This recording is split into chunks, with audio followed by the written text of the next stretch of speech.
Okay. Hello. Hi. It's Saturday. fast. It's 6 o'clock. There's a tail hidden in the stars, and all we have to do is reach up and grab it. Welcome to Things in Space. Yay!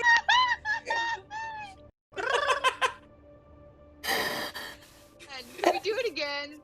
You want me to do it again? Like, seriously? Or you want me to... Oh, Okay. never mind. How's everybody doing? So good, I can't wait to tell you the name of the musical I was in college. So, yes, this is what we were discussing beforehand. Jess was in a musical in college that we heard a small snippet of, and she told us it was about a therapist, and that was all we got. No. All I said was that I was playing a therapist. Playing a therapist. That was all we got, and the small little clip. And then the four of us got to guess the name of the show. This was Ben's idea. My guess was A Long Awkward Couch. Katie, go for your guess. I don't remember what I said. Oh, it was so good. Emotional Awakening? That's what it was. Emotional Awakening. Jamie? Love Doctor. Love Doctor. Yes, This and is great. Sam? Mine was Choices Forever. Really putting myself into the mindset of a young college student. Yeah, I love Yeah. it. I love it. So, Jess, do you have a guess? I was in it. What was your guess? My guess, if I was not in it and all I got was a clip, would be... This is a bias answer. Yeah, what's the name of it? What's Just the tell name? us. Would be Emotionally Untitled. No. Ooh. The name of this... The name is Therapy, the musical. Shut up. Shut up. Jamie was closest. Just Therapy. Therapy, the music. We didn't think basic enough. College. Yeah. Oh, And to be fair, the girl who wrote it is actually very witty and smart and hilarious. She was like, Therapy, the music. yeah. She also wrote a fabulous musical called Techies the Musical, where it was all of the people doing tech backstage, doing all of the shows and stuff. Ooh. that's It was cool. really fantastic. She was a genius. You know what? No, I should have thought about it because the one idea that I had in college, the one idea that I had was to write Stand By the musical about flying standby, and it would literally be an episode of Seinfeld.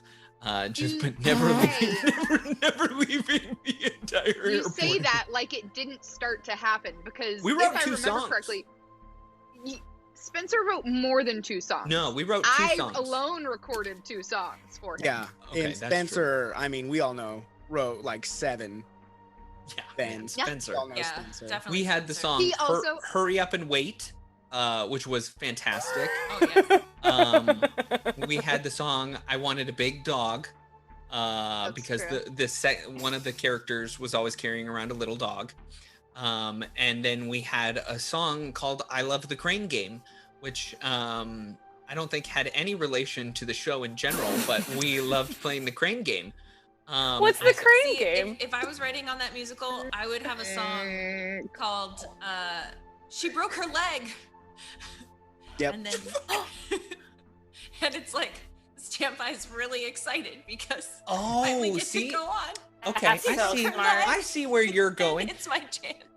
This is. Oh, You mean man, flying that's funny. standby? Yeah, I meant flying standby, but then Dang. having a standby on standby would have been incredible. That would have been an extra level that I just couldn't get to till in college. Like, no Yeah. way. Yeah. Oh god. Cool. In defense of your college friend Jessica, how many musicals are just named exactly what they are? Oklahoma, Rent. The list goes on, people. Wicked. The Book of Wicked. Mormon. No. Yeah. Literally a West Side Story. Yes. Hamilton. Amelie. Hamilton, that's a great one. Cinderella. Name exactly what it is. Did you say Shrek? Yeah. What about a funny thing happened on the way to the forum? That Okay, is not- literally what it's about. I'm trying to help you. I'm trying to help you. Chorus line. The Little Mermaid. Can we just keep going on? Jamie, name a few more. Give me a second. Cats. Cats. Oh, Chess. Cats is perfect Company.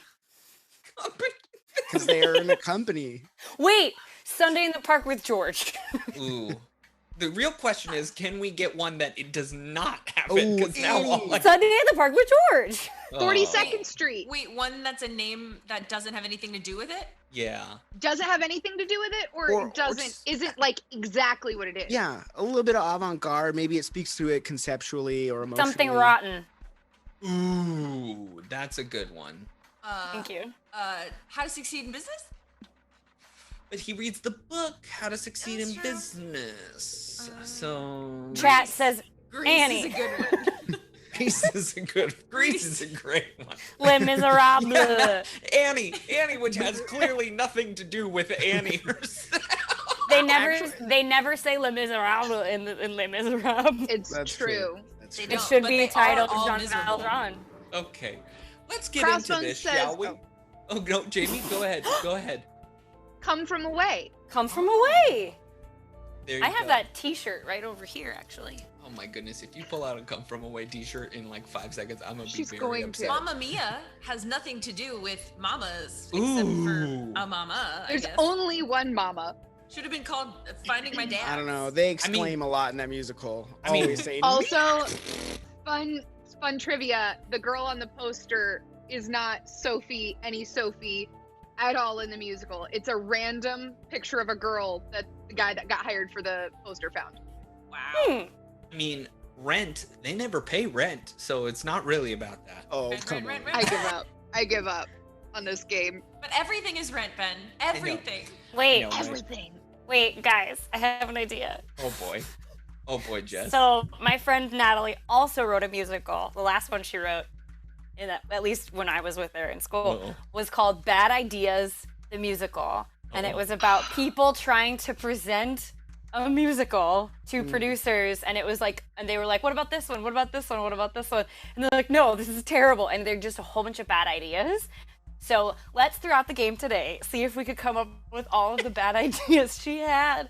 Oh, this is a horrible idea. I need you to progress the plot forward. Speaking I'll tell of you the first one. producers- Go ahead. Keep The going. producer. No, I'm done.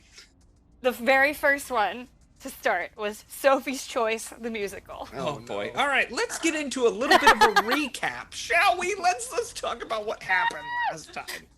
Guess I've got some for later. Okay. Last time, according to the ship's log,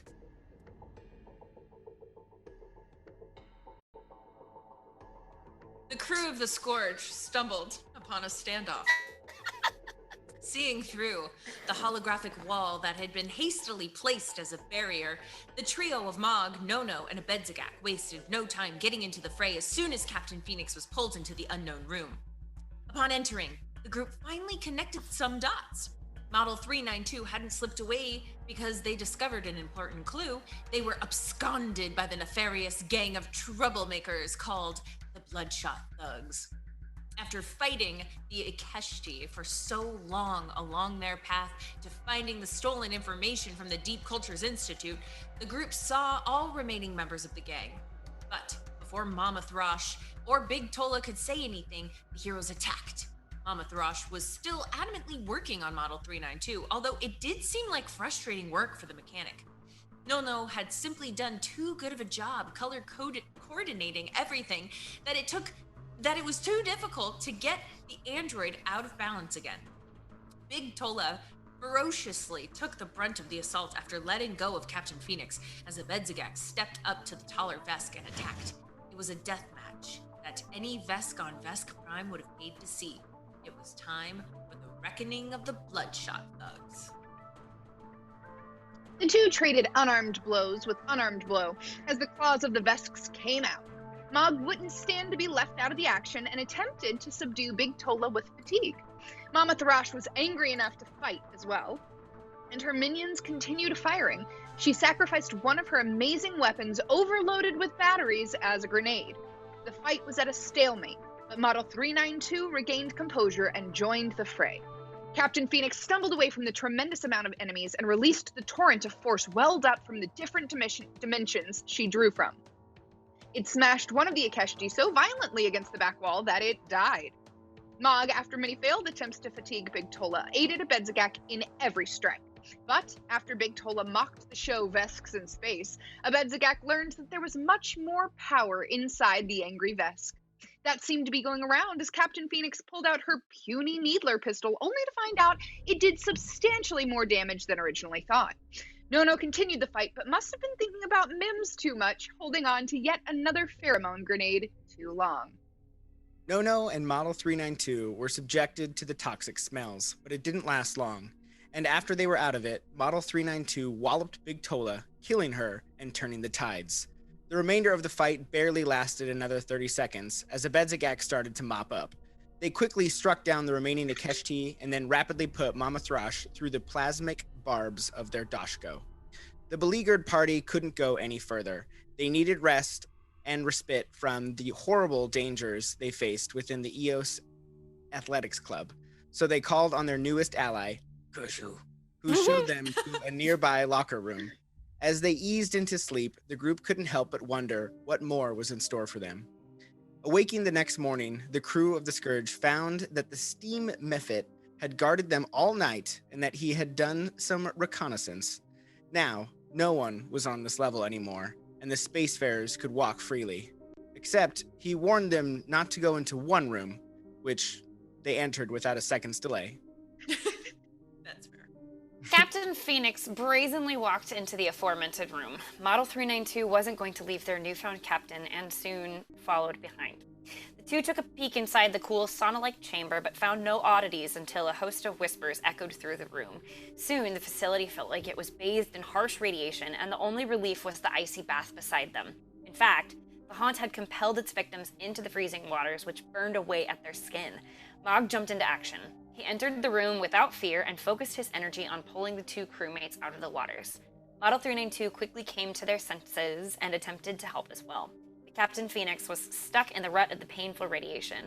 Although both Mog and Model 392 were affected by the same mind-altering effect, they rallied themselves and pulled the captain out. Soon they had searched the rest of the main floor of the EOS Athletics Club, which was empty, just like Korshu had said. But as they got on the elevator down, a small red camera in the corner popped on. Someone was watching them. And now join me as we traverse the night sky. Abed's ship buckled, backfired, and sputtered as it entered the thick atmosphere back to the bounty hunter headquarters, Bounty Mountain. Oh, just let me fix it. You should have let me fix it before we left the last fuel station. I told you there wasn't time, no. Abed said with a laugh. After spending a couple of years together according to the standard Absalom Station calendar, fighting with their furry buddy was practically a beloved interplanetary pastime. But this time was different. Enough time had passed that unless Abed turned in Nono, something very serious could go wrong. In order for Abedzagak to maintain a reputable standard, Nono had to go. And they both knew it. Okay, we're almost to headquarters. They're expecting me to do a quick interview before the next mission. The ratings are going crazy. I know, it's great. I am so happy for you and your success. Gotta be nice to be famous. Abed simply sighed. They honestly didn't know what they liked or didn't like, other than it just felt great that everyone else chose to like them. Even this long-lasting Skittermander bounty. The ship eased in about 20 meters from the entrance before stomping down. All right, buddy. Abed said reluctantly, knowing that they had to finally bring the Skittermander to justice. All right. Nono sighed. They paused. You know, what if I don't turn you in just yet? What? We have talked about this. I am the bounty, you're the hunter. That's why people watch your show. Nono exclaimed. Yeah, but I mean... They couldn't seem to find their words. Neither of them wanted to part.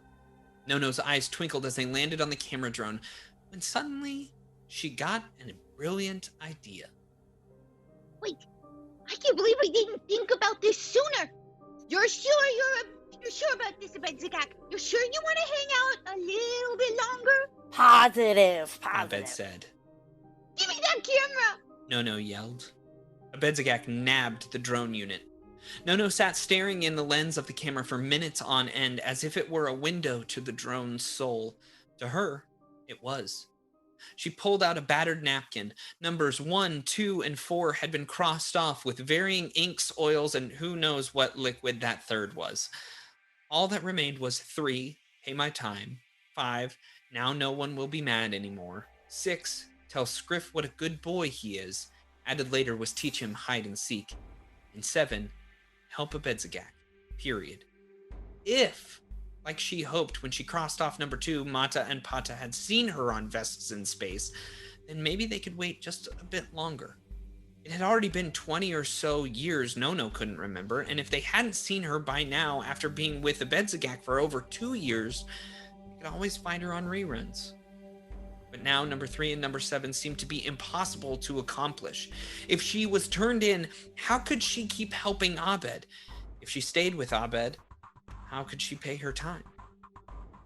Okay, but if I do this, I will have to serve more time. But if I'm not really serving the time, then what does it matter? I did it! I figured out how to help! Fun! Nono thought. As usual, when Nono figured something out, wires went flying, and Scriff slowly shook his head. Finally, after Nono had finished and prodded Abedzagak to go to the headquarters, Abed set off alone in the direction of the mountain, ready to suffer the consequences of not delivering the fur ball.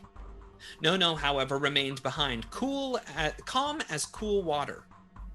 A half hour later, Abedzagak ran as fast as their Vesk feet could carry them, while still attempting to save face to the small crowd that developed outside the Hunter Mountain.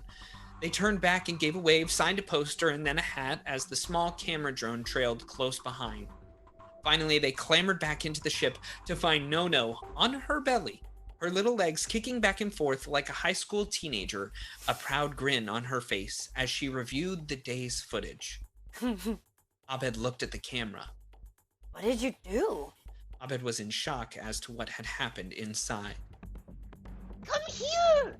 Nono said, using 3 of her tiny hands to wave Abedzagak down onto the ground. She showed them the playback footage of landing that morning and Abed making their way to Bounty Mountain. But now there was a small turquoise body walking next to them in a set of manacles. Abed had no memory of this. Nono hadn't been with them. They watched as they themselves walked into the headquarters, handed over the Skittermander, gave interviews, and received the bounty token for Dosk, a member of the Brass Dragons. What did you do? Abed said. They explained that, according to Maelstrom, the bounty on Nono was gone. I taught the camera to insert my image here and delete my image from now on. So according to the BHHQ and the prison transport records, it looks like I'm happily paying my time. Now, it looks like you've turned me in, but I'll still be right here. That's genius! Abed said. Thank you, No.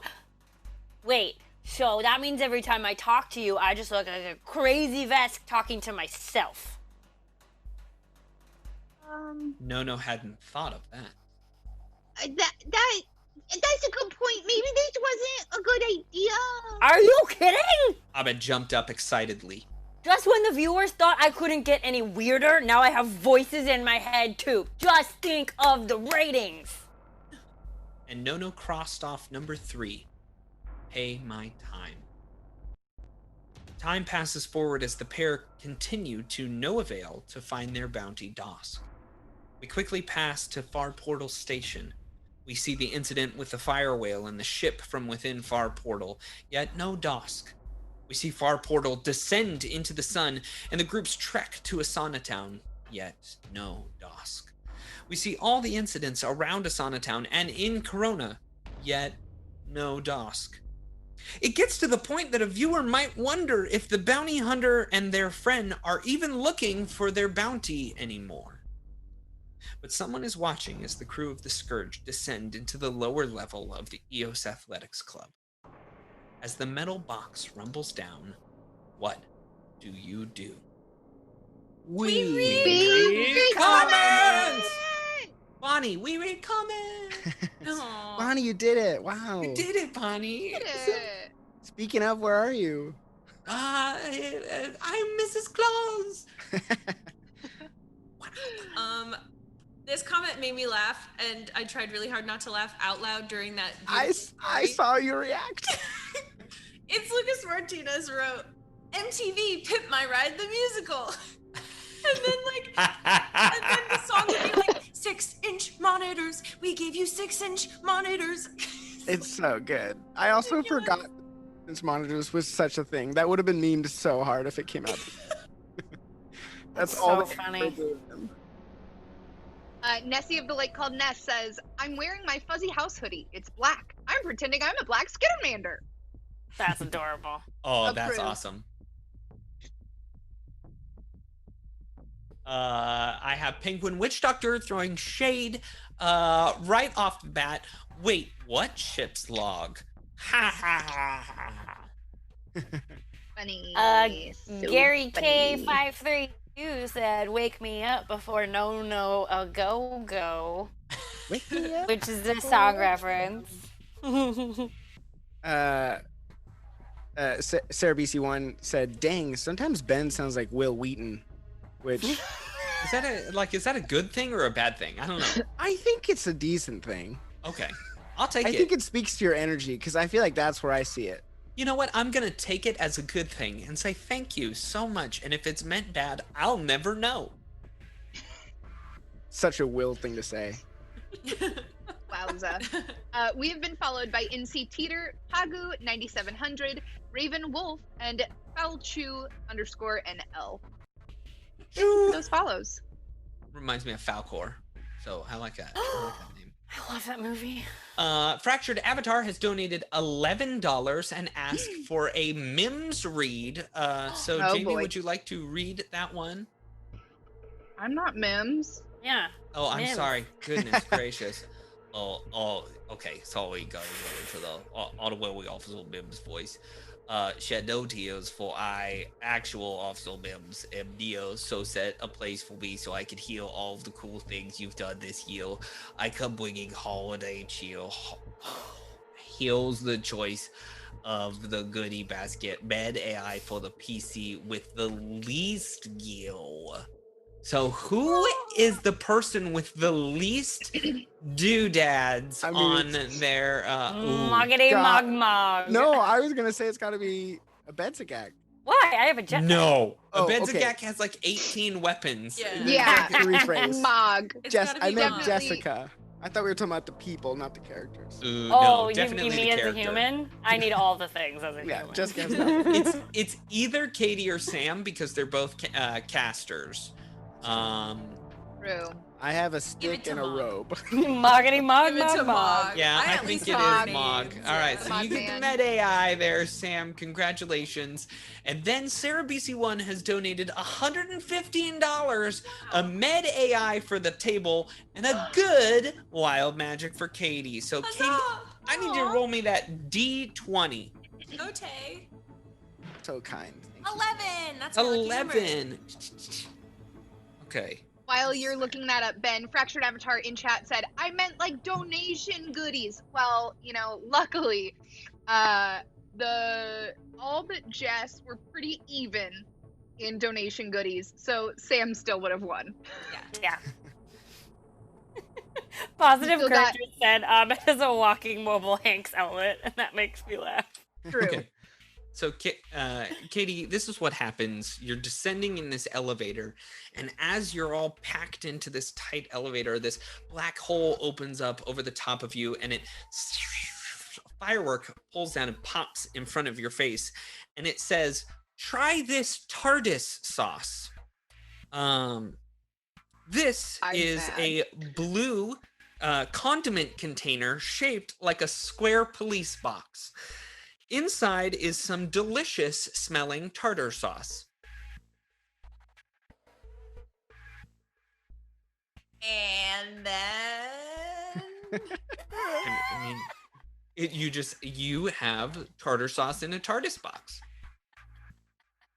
You just wanted to say that, right, Ben?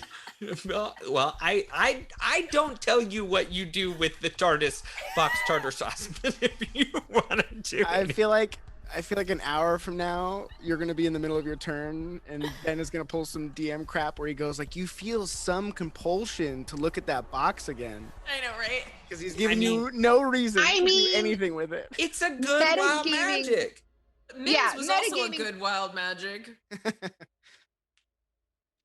I say There's, eat there's it. good and bad mims. So Cool, thanks. I have a tartar sauce. I mean, you could eat it if you want it, but Oh, you don't. Noted. By Thank you, Ben. itself? Yeah, you're welcome. It's a good sauce. Just write down that you have tartar sauce in a TARDIS sauce container. To change the deal. subject so we're not talking about the TARDIS anymore. B. McAllister resubbed for 7 months, Fractured Avatar 13 resubbed for 5 months, Gary K532 resubbed for 5 months, and Scott Denuzzo gifted 11 subs. Whoa! Thank you so much. And the Real POTUS has donated $5, a stim pack to Mog for the Wham singing. So congratulations on that. The Wham singing. Wimpocalypse. Out. All right, everybody, you descend deeper into the EOS Athletics Club. You're in a tight little packed box. As soon as you start going on the elevator and it descends down, you just you see this little red camera pop on. What do you do? By the way, I have opened up a map for you in Roll20 if you will pull yourselves onto it. The tiny little elevator. Yeah, the tiny know. little elevator there. I had to zoom in so far to be able to see it. What do, I think Nono immediately needs to know, where is the camera sending a signal to? Mm-hmm. Ooh. Yeah. Do you want to roll a engineering? Do you want to roll? I would say engineering is important. Sure. 19. 19. You don't know much. It's a camera. You can tell by it that there are no like Wi-Fi connections to it. It is wired within the elevator itself. Wait, either Kershaw is actually a weirdo, or somebody else is watching us within the building. I do not believe that Kershaw is a weirdo. I find him to be maybe my 6th best friend in the world. I think he's a weirdo. Maybe not like a camera watching weirdo. I hear yelling.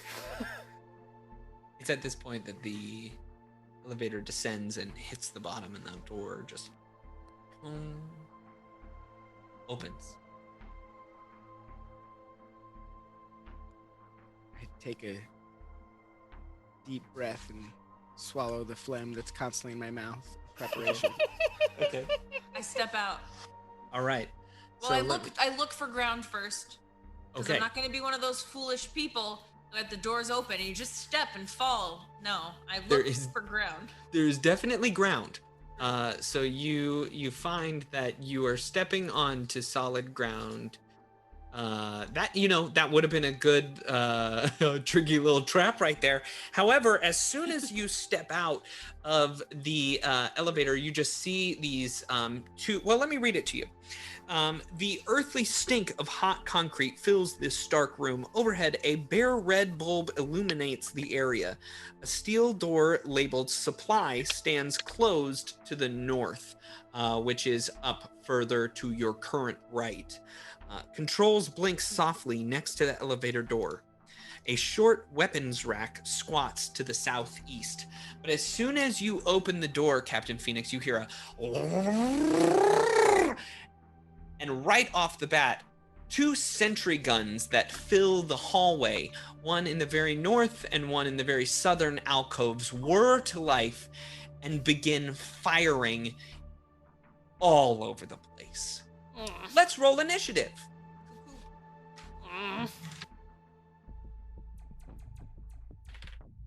Hey Ben, while we're here, I don't see me on the board for some reason. You gotta pull yourself on there, Betsy Cat. But I can't. I thought I was already there. Okay. Oh. Every new place we visit, you have to pull yourself on. Okay. 21. 21 for Captain Phoenix. 19. 19 for Betskak. I got a 10. 10 for Mog. And No. 16. 16. Well, I will tell you that I started off the night very, very hot, rolling a natural 20 and going first. So Captain Phoenix, this thing whirs to life. You see that there are two that just start firing at all, and they spray just all over the place. Some would even say in a cone. That will be a total of 15 against your flat-footed KAC. You hit. Ooh, yes. Okay. And the other one is going to be a 18. Oh, yeah. And now, unfortunately, No, tell me if the 15 and the 18 hit you as well. Against, sorry, which AC? Against KAC. 15, Give yourself a only plus.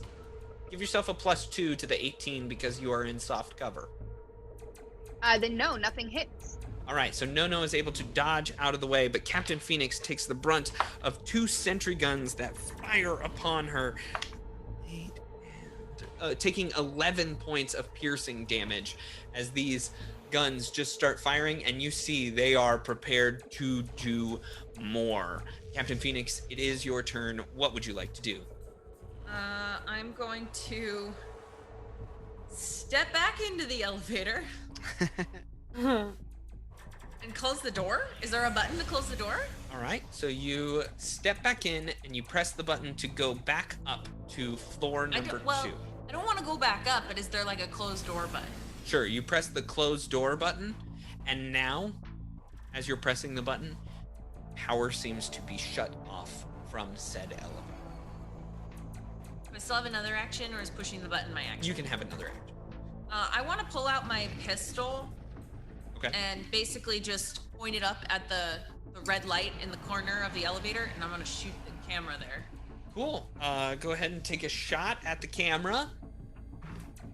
That's going to be a 19. 19. Yeah, you definitely hit, so roll some damage. Damage. Okay. 3 + 5, 8. 8 points. You see that it's hurting a little bit, but you haven't made a full, it doesn't seem to be fully offline yet. Okay. That's all I can do. Next up, we have Abedzagak. Abedzagak, what would you like to do? Oh boy. I mean, so the camera isn't completely down? It is not. Can I assist my captain with this, with my plasma bolter? Sure, you want to just plasma bolter this thing down. Yeah, just Jess, completely. where is your character on the... I'll pull you on the screen. I'm trying to drag him on the little thingy and he's not going. Oh no. There you go. You have There to go. click really by the bad. name. This is I really did, bad. and it's Oh, not working. oh no. What happened? What happened? Well, What, Katie? What? I will say what she found out is really bad. Because What? Sarah BC1 has donated $50 for a hot potato on No. No, So, no, Wow. no. Jamie, just remember I that on your turn, we will deal with that hot potato. But Abedzagak, you want to just take a shot at this camera, you Yes, are please. perfectly allowed to do so. Oh, thank you so much, boss. You're welcome. That's gonna be an 18. Absolutely. You hit this thing. Roll some damage. Goodbye. Goodbye.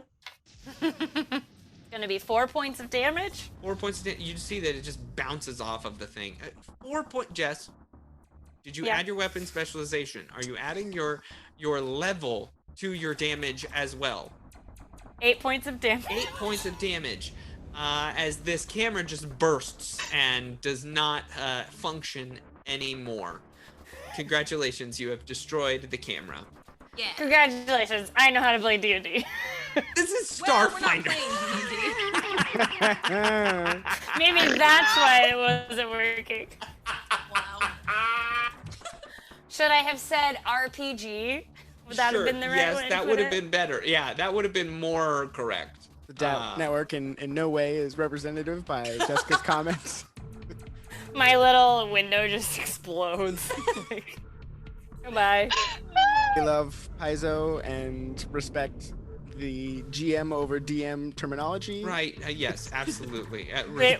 Respect the copyright infringement there, Jess. Come on! We're all taking guarded steps here, not 5-foot combat moves. Thank you. Oh my gosh. What is happening?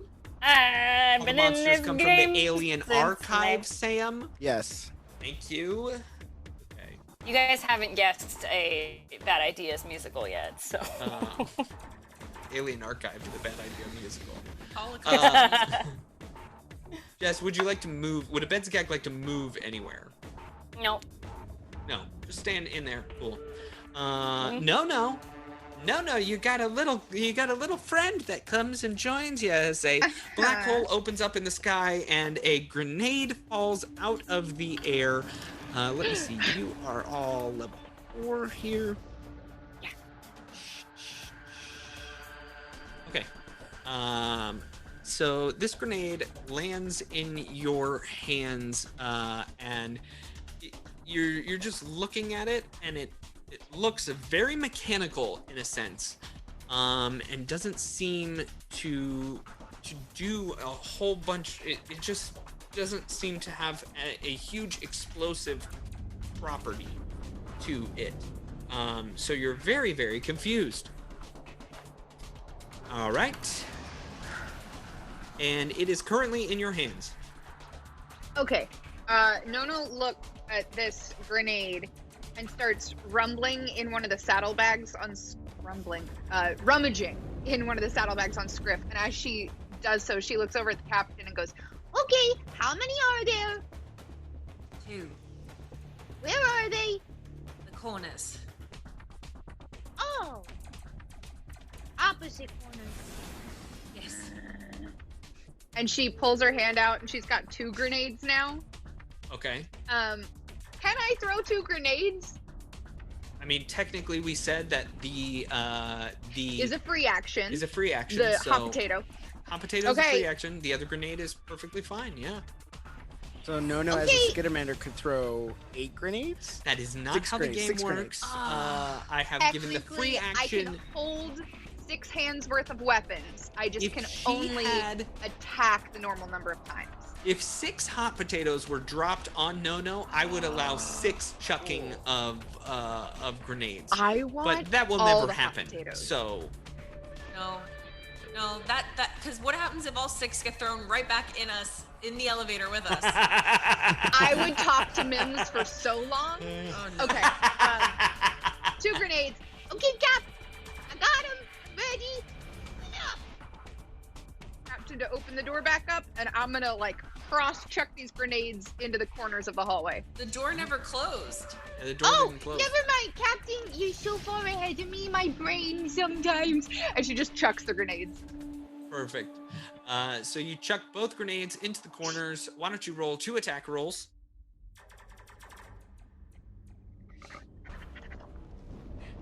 Did you just make a panting sound? Yeah. I couldn't get my papers to move. A 19 and a 19. No, those I rolled the heavy same number. papers, Ben?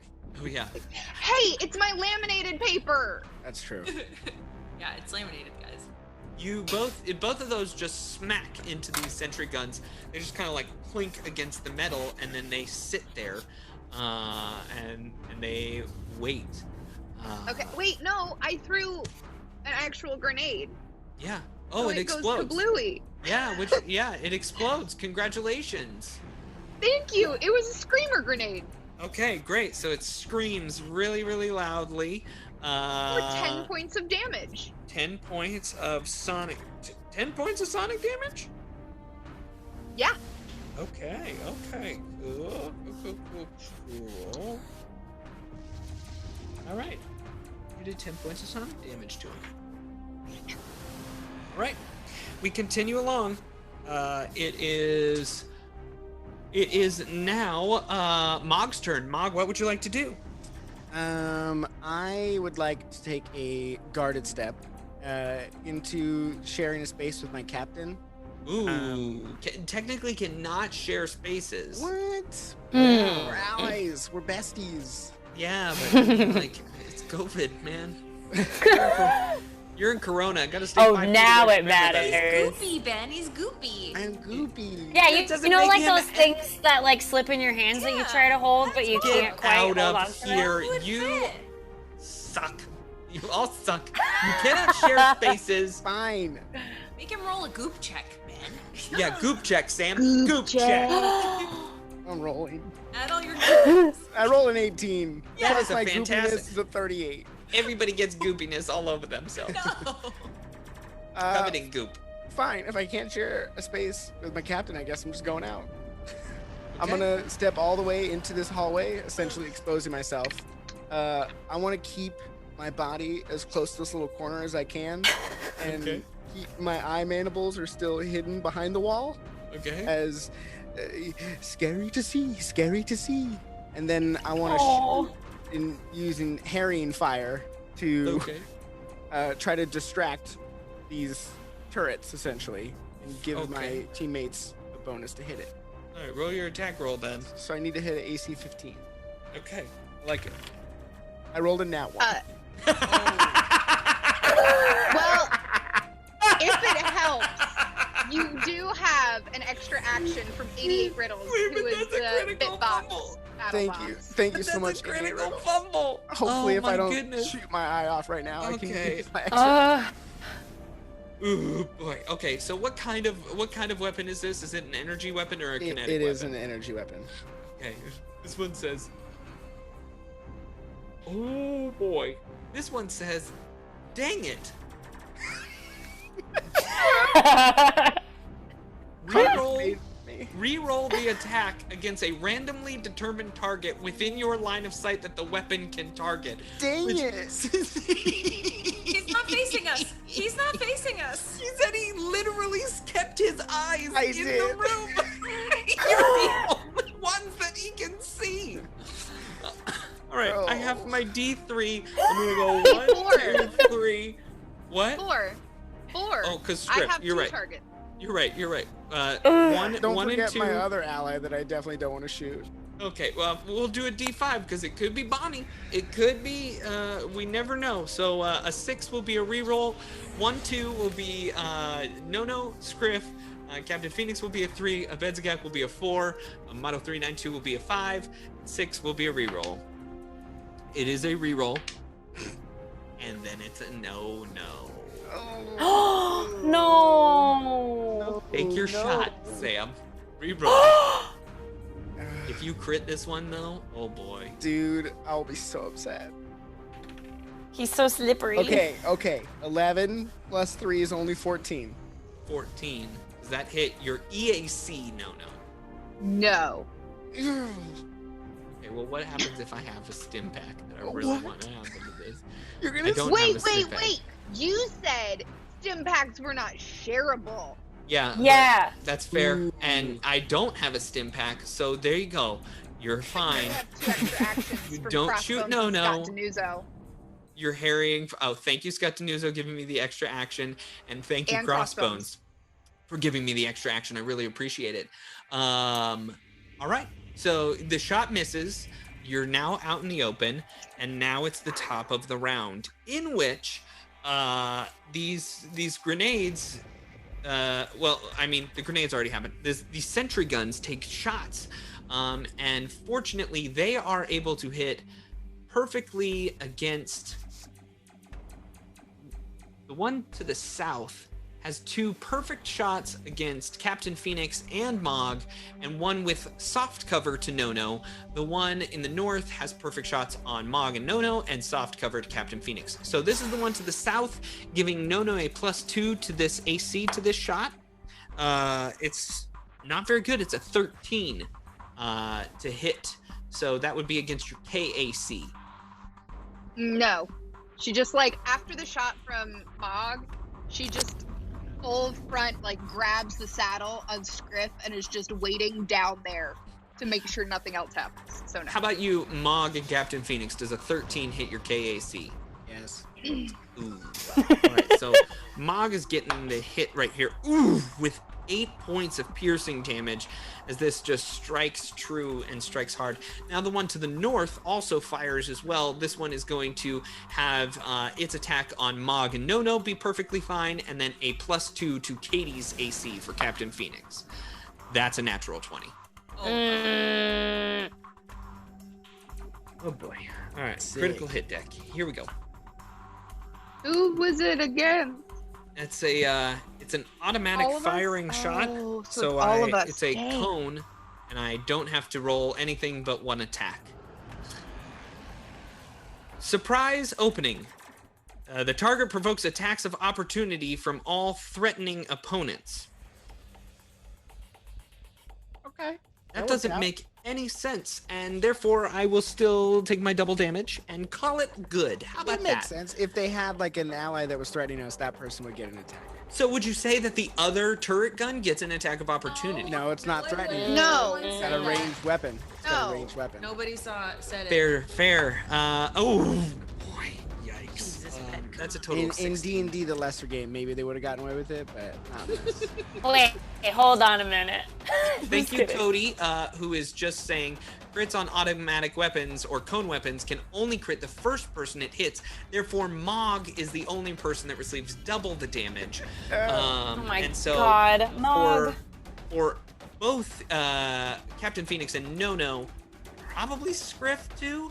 I'm gonna say that it's 8 points of damage, and for Mog, it's 16 points of damage. Cool. That doesn't sound cool. Oh, it's really, really, really cool. Captain Phoenix, it is your turn. What would you like to do? Flee! I'm going to.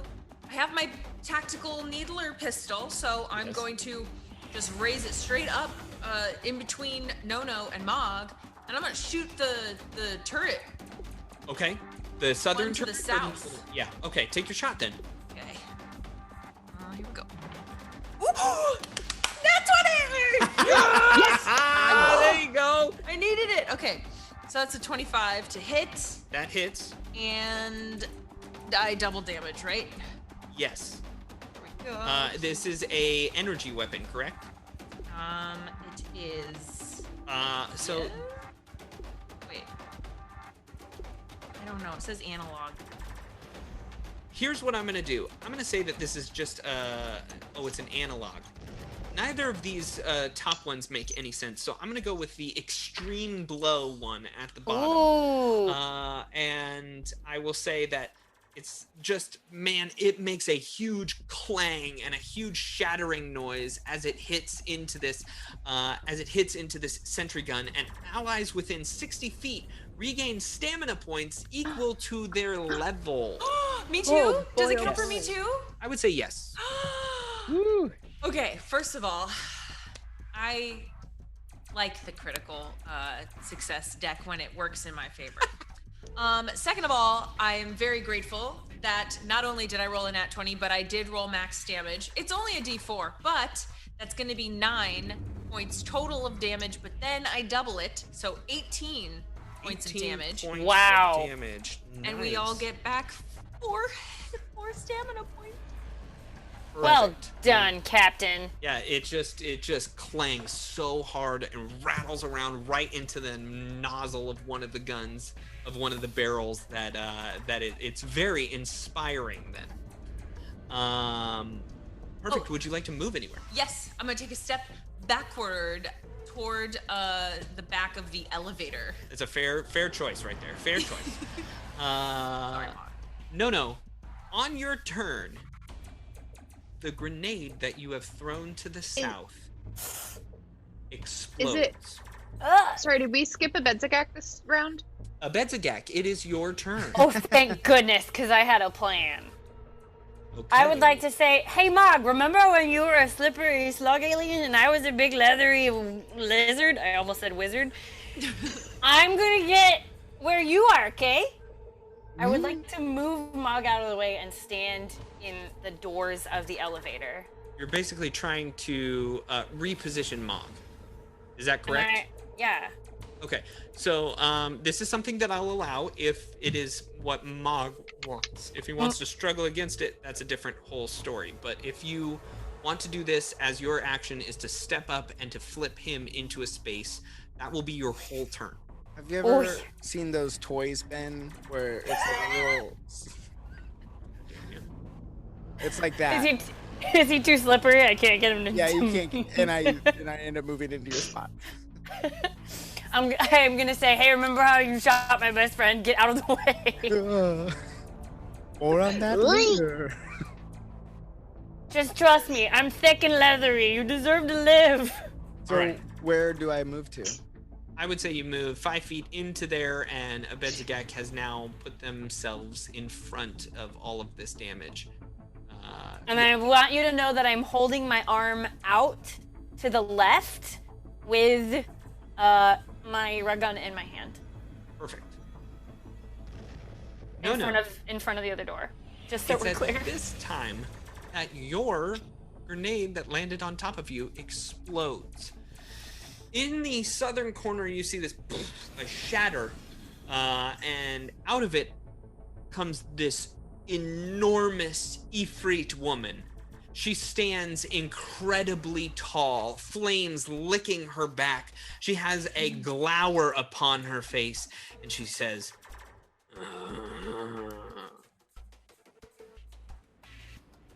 everybody roll a will save.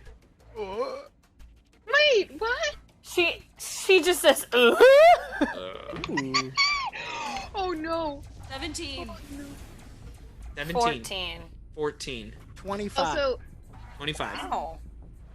the real POTUS donated $5 stim pack to a Bedzagak for Wham singing, in case we missed that. And that's a 2. A 2. Oh, no. This is an Ifrit, just demon woman. She's an outside planar Ifrit, and just not an Ifrit, which you have seen before. This is an Ifrit, which is just an entirely much more massive and frightening creature. It covers the entire scale of that southern corner, and you are afraid. There's no true effect to this other than you believe that 100% is real. Abedzagak, you said you had a 14, correct? Yes. Okay, that one is not real. That's a holographic image. Mog, what did you get? 25. 25. That's a holographic image. It has nothing there's nothing really bad about that one. And Captain Phoenix, you also had a number that was higher than 14, correct? Yes. Okay, so the three of you are like, that's a hologram, no problem. And No is trembling in fear. Tupac. No, it's your turn. Yeah. If I'm so afeared of this, No is going to put 2 hands on a Bedzagak and begin pulling, and the other 4 are reaching over to hit all buttons on this elevator, Okay. as she's like hollering like, Ahmed, get inside, big scary demon lady! Press all the buttons. All buttons. There's 2 buttons. There's first story and second, or first floor He's basement. rubbing the wall now, like just any hidden It's like a button. Christmas tree. But the buttons do not work. Is there anything else you would like to do? Attempt to pull Abed in, and I'm gonna take a step back. So Yeah, Abed roll has that grapple room check to then. Hide. Roll that Yep. grapple check. Yeah. Well, that is gonna be a 21. 21. Does that beat your KAC plus 8? I don't think so. Yeah, so No, it Abed does not. stays exactly where Abedzagak wants to be. We now move on. It is Mog's turn. I would like to try to console No. And I'm very willing to spend my turn doing this. So Okay. I want to place my wrappy fingers on No's shoulders and look into her eyes. I am very, very sorry I tried to shoot you. It was an accident. But we must stay calm. Stay together. Here, take my pinky and we will get through this together. I need to roll diplomacy or Yeah, some way let's to- roll a diplomacy check. However, because you are doing this, I will give you a point of inspiration Oh, hey. because that is very sweet and great role playing. So go for it. Roll your diplomacy check. Nice. 25. Boom. No, you feel much, much better. Mog is going to help you. We continue along. It is now the top of the round, so we're back to my turn. 2 shots are happening, once again, at Abedzagak and soft cover on Mog, and then 1 shot with both able to hit Abedzagak and Mog from the south. The one from the north is going to hit an 18. So for Abedzagak, that is 18 against KAC, and for Mog, that is against KAC +2. Which is 15. That hits. It does 3 points of damage as just the bullets are flying throughout this hallway. Ow. And the next Ow. one comes in. You said 3, with, right? Yes, 3 points of damage. The next one comes in at only a 10. So I don't believe that is going to hit either of you. Nope. Okay. Now we move on. It is Captain Phoenix's turn. Have we been able to take out one of these things yet? No, but you do see that one looks more damaged. The one to the south looks more damaged than the other. Oh, I'm gonna do something real dumb. Oh. I'm excited. Liquor, go home. Ben, Yes. these guns. Uh-huh. Actually, you know what? I want to tell you what I want to do, and you tell me if it's even possible, because it may Okay. not be worth it if it's not possible. Okay. What I would like to do is use my move action to run all the way to the one on the north, and I would like to jump on top of it. Okay. And then, I'm not sure if you're going to count me using athletics or acrobatics to get on top of it as my action, but if not, then I would also like to then, from the top of that gun, shoot the one to the south with my needler pistol. Oh. Okay.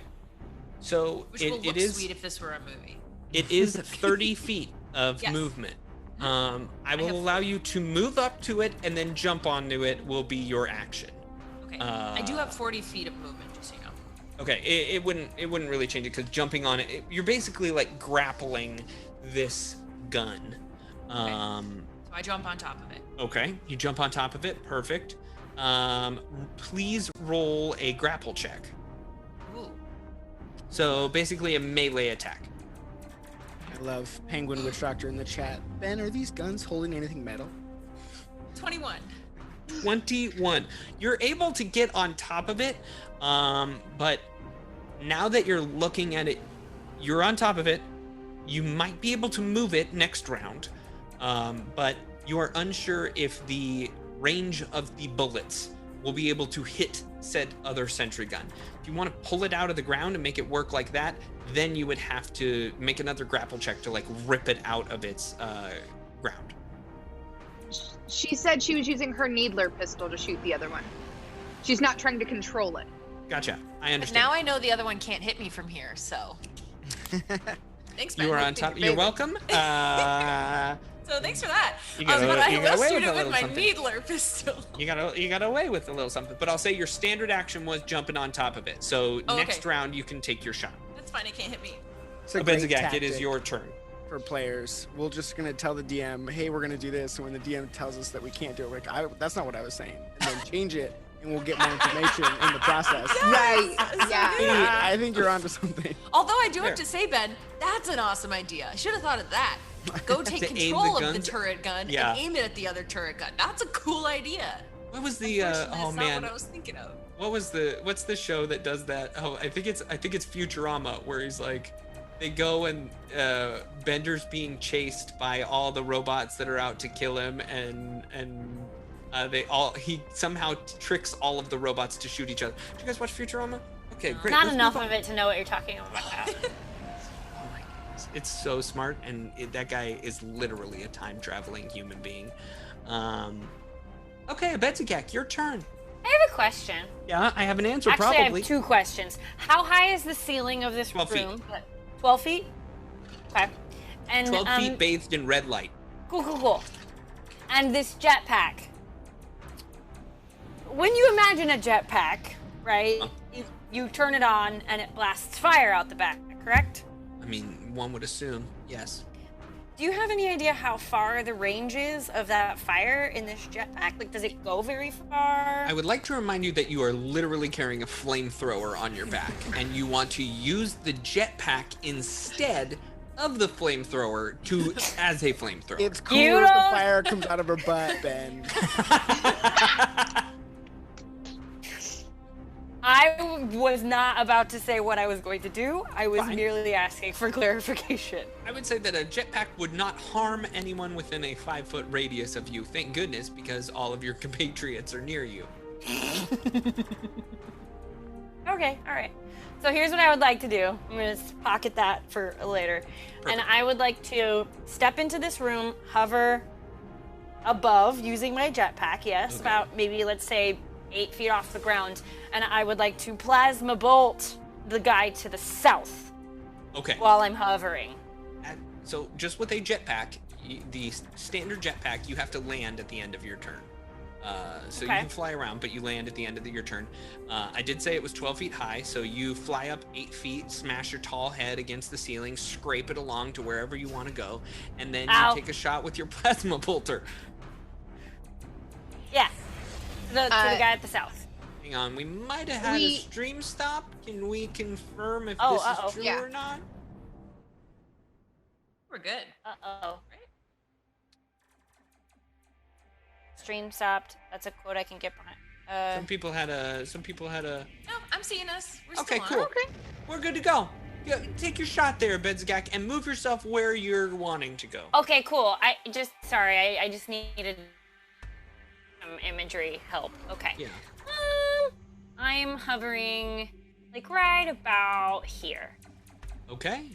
Perfect. So I'm on the other end of the room, just right in the middle. So, okay, here we go. And I have to go back down? Yes, you have to land. All right. Okay, that's gonna be. Oh no, I rolled a nat 1. Oh,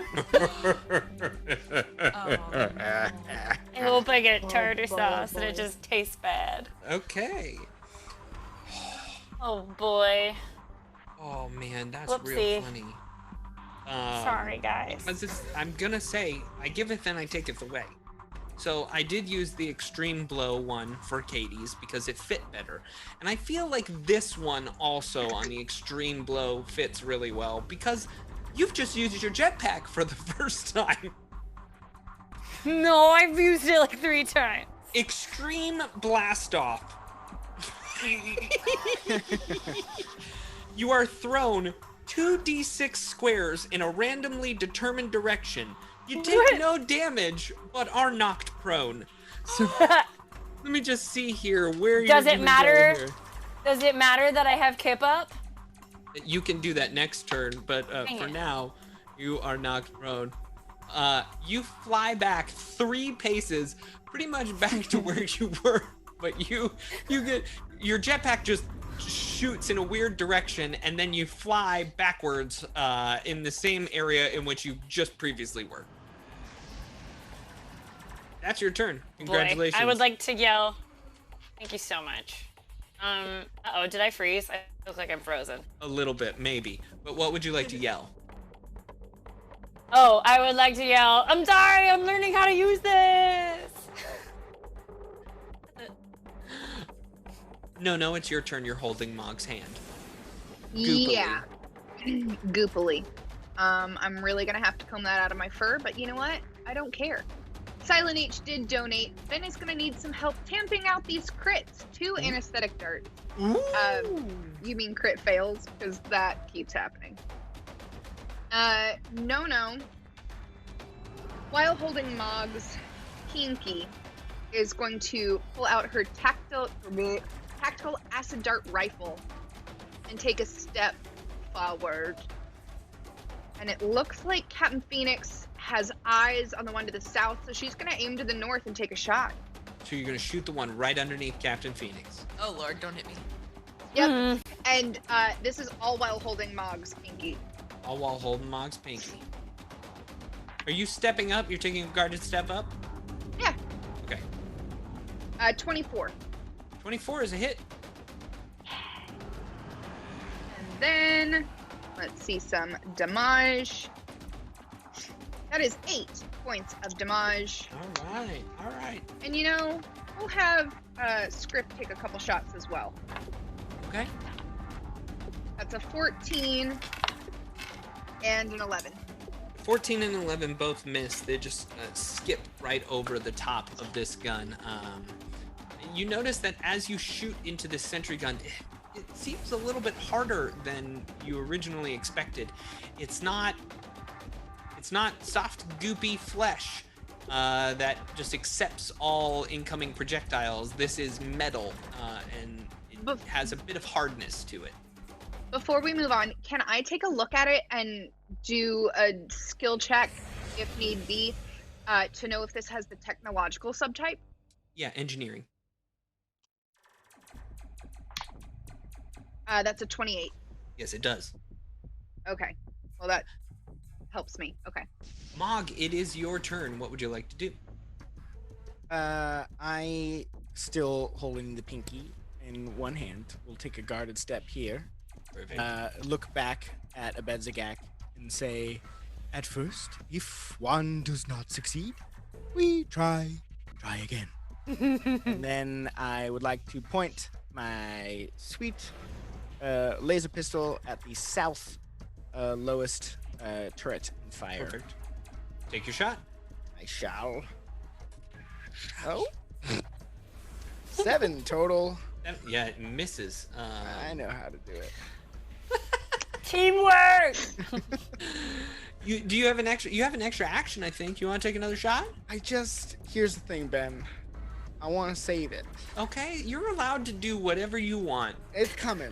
It's I'm coming. saving my extra actions too. No Well, big deal, bud. When the fans give me an extra action, I feel like I have an obligation to do it in a cool way. And me missing shots is not the way to do it. That's fair. That's fair, Sam. That's fair.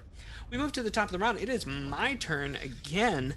Did not think this would be how this goes. The first one is going to take its cone shot at Abedzagak, Mog, and Nono.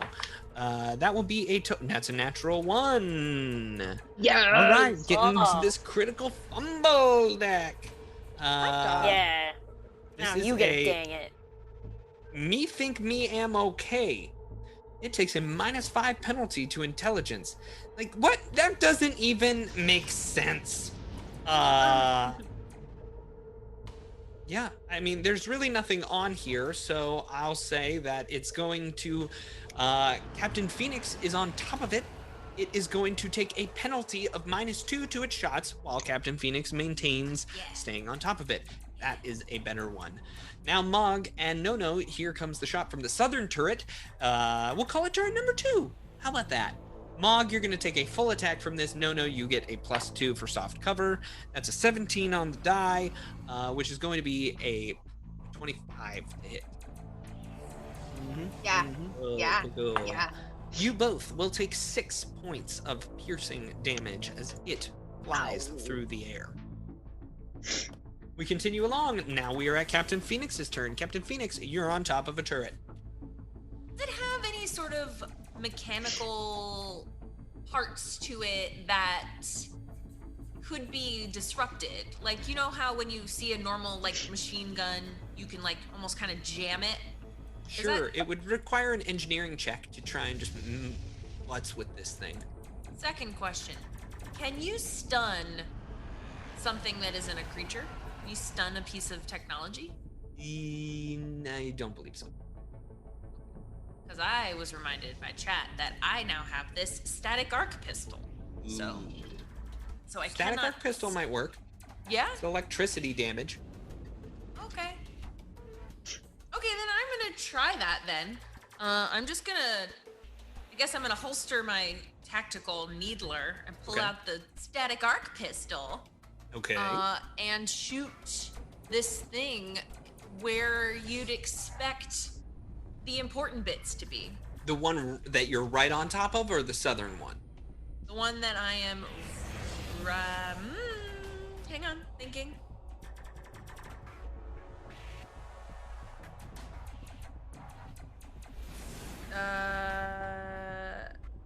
Shoot. The southern one. Southern one. Hold on. Let me make sure actually I can do that because it's only 50 feet. I don't think I can do that. Yeah, I don't think you'll be able to reach with 50 feet. No, I might.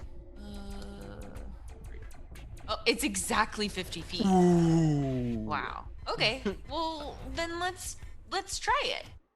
Okay, take your shot. First time gun. Here we go. Take your shot. The static arc pistol. Okay, 19 on the die. All right. That's going to be a 24. 24 is a hit. You are capable of rolling damage. This is also a pistol, so you add weapon specialization to it, which is your level. The damage? Yes. Right. Oh yeah, I knew that. Sorry, I knew that. Okay, Ben, you're not gonna believe it. That's a 6. Okay. That's 6 max plus 4, damage 10. again. All right, perfect. So plus 5, 11. Plus 5. You're right. 11 points of damage. This thing looks like it is teetering on the edge. I mean, it's very much just like it looks very much like it's about to fall. It was a good shot. Do you want to move anywhere? Oh no, because you stowed and pulled. I wouldn't want to anyway. Benzagak, it is your turn. Cool. I missed like most of what just happened because I was frozen. Okay. But cool. I'm back. You just said that something is falling apart. What is it? The southern turret. The turret? Yeah, the turret. It looks like it's almost just. It's like Cool, got cool, cool. So coils that are falling off of it. Good, that means it's rug gun time. You want to do a rug gun? Sure, you can do rug gun. Yeah. I mean, wherever you want 11th to. hour. Yeah. Okay, I get back up. Pachoo! I get up really fast because I sing the I get knocked down, but I get up again song. And I get, let's see, I get a little closer to this turret just for safety. Okay. So I go right out, just got close to it. Yeah. And we're gonna throw a rug at it. Just shoot it. Yeah, shoot a rug at it. Perfectly. Okay, here we go. When in doubt. Nope. Wait, rug it out. That's on the floor. Rug it. Oh, that's gonna be a dirty 20. That's a hit. Roll damage. Goodbye. Actually, roll your D100. Percentiles, right? Yeah, because this has a special property to it. Oh, please, oh, please, oh, please, oh, please, oh, please. Bash. Oh, please, oh, please. Oh, please, oh, please. 59? 59 is not Jamie or my favorite number, and therefore it just does normal damage. So roll your damage. Okay, alright. Okie dokie. So that's gonna be 8 points of damage. And you 1d6 plus 3. destroy this one with a rug. I did something! Did it? Says Abed. Another rug kill. Another rug Another kill. rug kill! Boo boo boo! But there's still one remaining. No, what would you like to do? First off, is my Ifrit woman doing anything or just mumbling She is still there, but she's going. And it has no effect. I mean, you're holding Mog's pinky. You feel okay. Okie dokie. Okie dokie then. Still want 6 hot potatoes.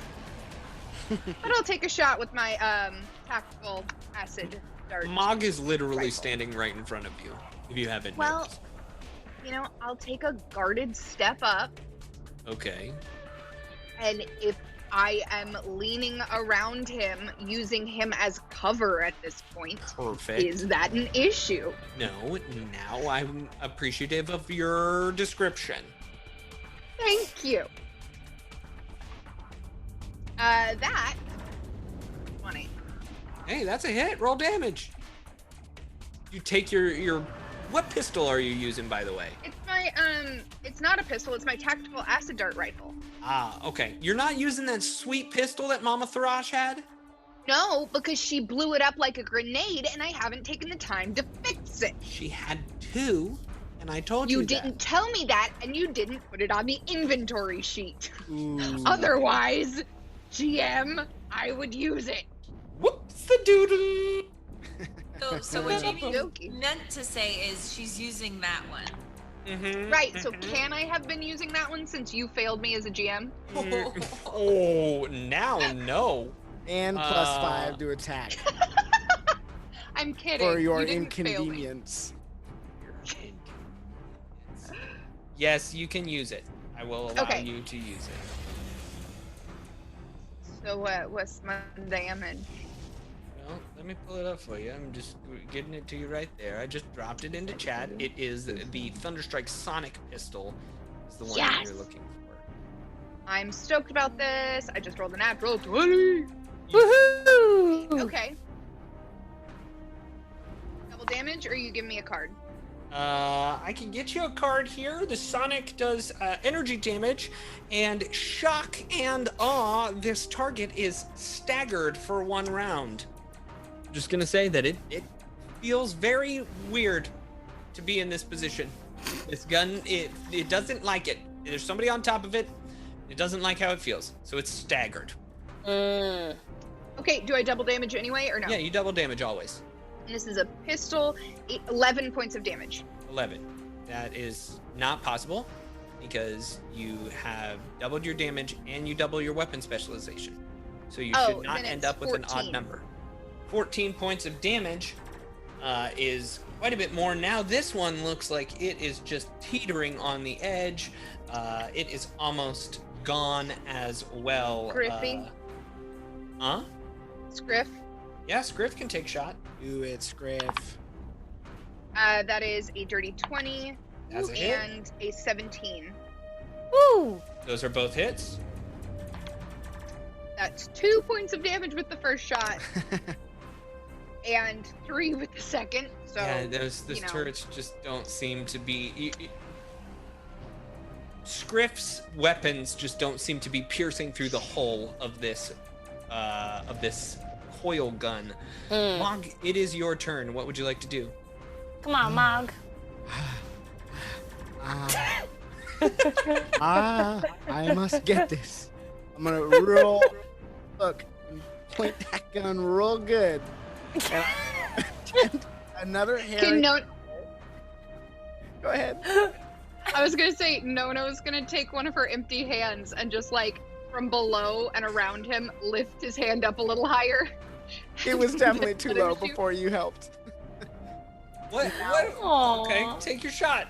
So this is the herring fire. So I need Okay. to hit an AC 15, and if I do, then the next attack gets a +2 attack, Okay. and that's important. If I land. Here we go. Thank you All right. for the support, Katie, in the chat. Come on, go. Okay. I got a 17 plus 3 is a dirty 20, which means I hit the herring fire. In which case, Benjamin Button, I would like to my extra action to. And now that it's distracted by my herring fire, I'm gonna point my eyeball at it and shoot it with my super laser eyeball. Yeah. I'm gonna laugh so hard if you wasted the good roll on not attacking it. No, that's not what's gonna happen. And then additionally, I'm gonna use a stim pack to boost this as well. So I have +2 for my herring fire and +1 for my stim, plus my normal +3 is a +6 on this roll. Well Hey, done. you're gonna roll a 9 or above. Let me just tell you. Oh, never tell me the odds. I rolled a 9. I rolled exactly a 9. Yes. Yes. I shoot my laser eyeball. All right. Roll I'm so damage. proud of you. Thank you. Aw. I was waiting to use my extra action for that. Okay, Aw. 6 max damage on the first roll, How bad would you have felt and if 5. How bad would you have felt if I stim packed you right then and there? I would have been so I- upset. I would have darted you so hard. And be like, Mog kills the other sentry gun, blows it up right underneath Captain Phoenix. I couldn't have done it without that little push-up from No. All right. if at first you don't succeed. Try What again. do you do? You're in this hallway. There's a sentry gun, two exploded sentry guns. Now you realize this is a staging room. There's all sorts of kind of weapons all around this place that are just hanging about. Are they? Then I would like to use my Med AI as well as a serum of healing. Ah, yes. Oh yeah, I should probably do some of that. Patches hops out and just here you are. And then you yourself Why use is a it so serum slimy? healing. Is anyone else a little tired? Feeling a little out of breath? I could use a 10. Yes. No. Is there any way to attempt to rebuild these turret guns? Perhaps they could be useful in our future battle. I can give it a shot. I mean, not with a pistol, but with his hands. And Nona will take a look. All right, take an engineering check. While I'm doing it, 88 Riddles has given an extra action to Abed. Hey! There you go. Is anybody else using patches? Yes. Ooh, I neat. would like to use patches. For both of your I will uses? I'll use both of them. Okay. All right. Thank you. I will do the same. And everybody roll a d20 real fast. Okay. Tell me your numbers. 19. 2. 1. Katie? And All right. Katie, I couldn't really hear you. What did you say? 12. 12. Okay. With the 19, Jamie is going to get Bonnie's Med AI, so you got another one. Oh. Thank you. And 25 on the engineering check. 25 on the engineering check. You think that they could be rebuilt? Maybe, but currently you feel like they're being controlled elsewhere.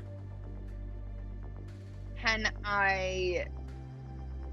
But it would take hours of work to rebuild them. Okay. Okay, Cap. Definitely can do. Just maybe after we do everything else here, because it's gonna take like 4 or 5 hours, and some quiet time and a good solid focus, and we should probably just move on for now. Yes. Perhaps look around the room to see if there are any supplies or weapons that you can use. I would like Got it. I would like to walk around, and when I walk around, I'm assuming at this point I sound like clink, clank, clinkety clank, clank, clank, like keychains in 2001. Am I right? Okay. And be like, do we want to add anything to the loot? Yeah, I can tell you that there are a few things within the weapons rack that that excite you in this pale red light. You see that most of these things are in minor need of repairs, but not too bad. You find 3 auto-target rifles, a tactical diasporan rifle with a sniper scope on it, 2 long swords, and 2 uniclamps. I want a sword. Yes. I want You have a And I sword. want a sniper. sniper. We don't have a sniper. Can we coat the swords in this red light and make it a lightsaber? I mean, Mhm. We're in space. I was very surprised that none of you jumped on the Solarian class just to because that's the closest It is the thing closest to a lightsaber. to having a real Jedi in the group, and I don't know. Mog is pretty close to a Jedi. Trisha came on and she had a frying pan lightsaber. That's all I'm saying. It was awesome. Okay, that's what you get. I want the snipey thing. Right, And I could just carry it for whoever wants to use it later. You can hold on to it. Okay. pack it all into scriff. Let Bedzagak hold it. Where are you going? Is there a door to the north and south, or just It looks like the south kind of comes to an That end in the hallway. That weapons rack was over on the south, over by where Abedzagak was. Okay. Or would be to the north. There's a door to the north and a hallway to the east. I kind of want to go north. What do you guys think? I like trusting your instincts, Captain. You do? Perhaps we can just get a better look down the hole before we open doors. Finish this room before moving on. And I'll just kind of walk a little closer to see if I can see. Sure. Which hallway are you going down? The eastern hallway? Yeah, there's only one hallway, right? Yeah. Roll a perception check. Okay. Oh. Sorry, my roll 20 wasn't opening up. 15. 15. So you see at the end of the hallway, this building is collapsed. The hallway itself does not look like it. The hallway itself is collapsed in front of you, so therefore, you see an actual end to it. But as you're getting closer, you see 3 doorways, 2 to your left and 1 to your right. And as you're walking down, you start to hear this music, this groovy music, and it's like.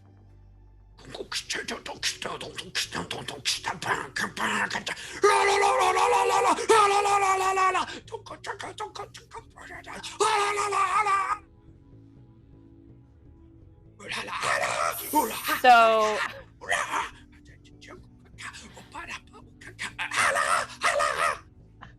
and it just continues like that for forever. So groovy. Robin? I'm really groovy? Totally groovy. You're making those noises, and just the first adjective that popped in my mind was groovy. Yeah.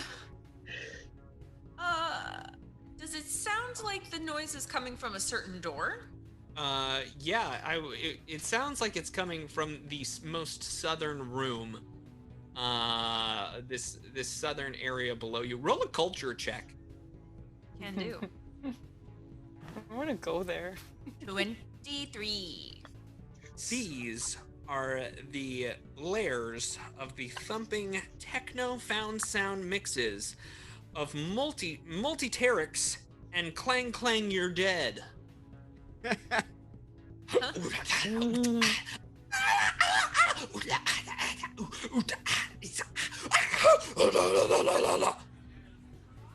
That's clang clang you're dead. The deep part was clang clang you're The dead. hit? I'm dancing in the corner for sure. So this is the band?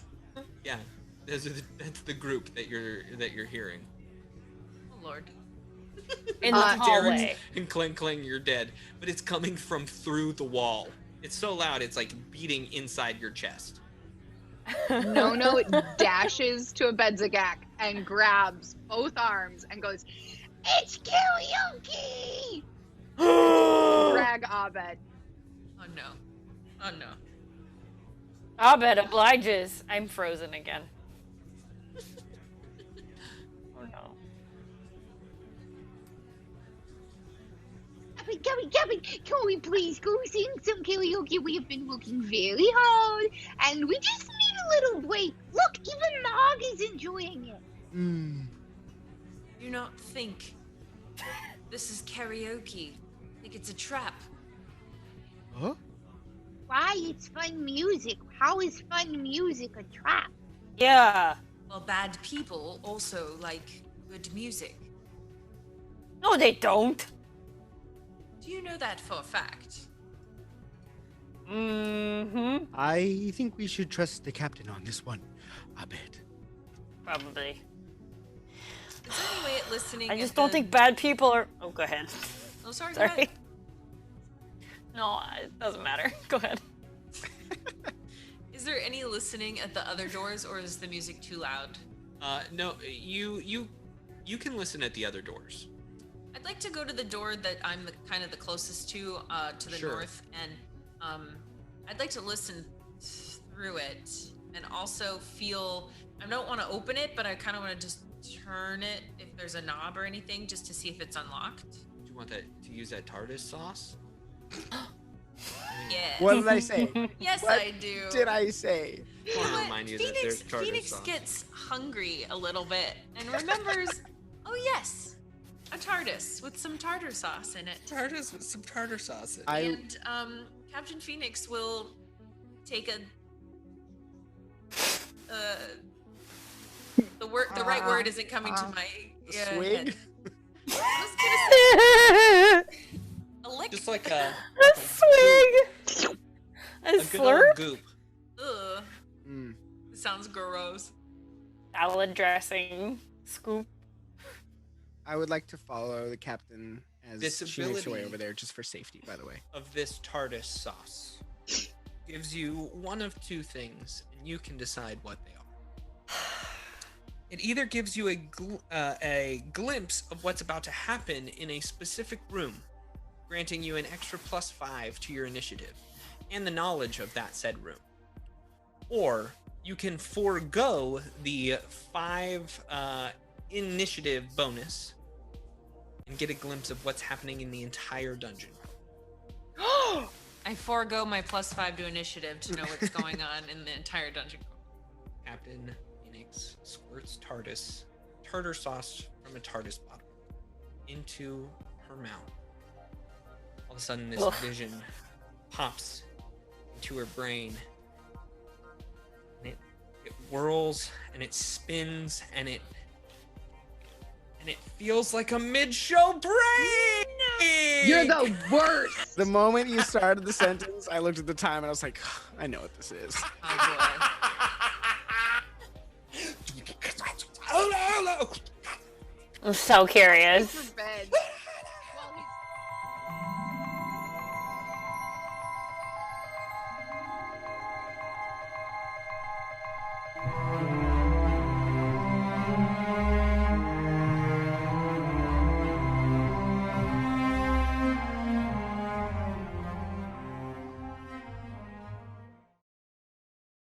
Hi, my name is Matthew Lillard. You've probably seen me in many a horrible movie back in the 90s.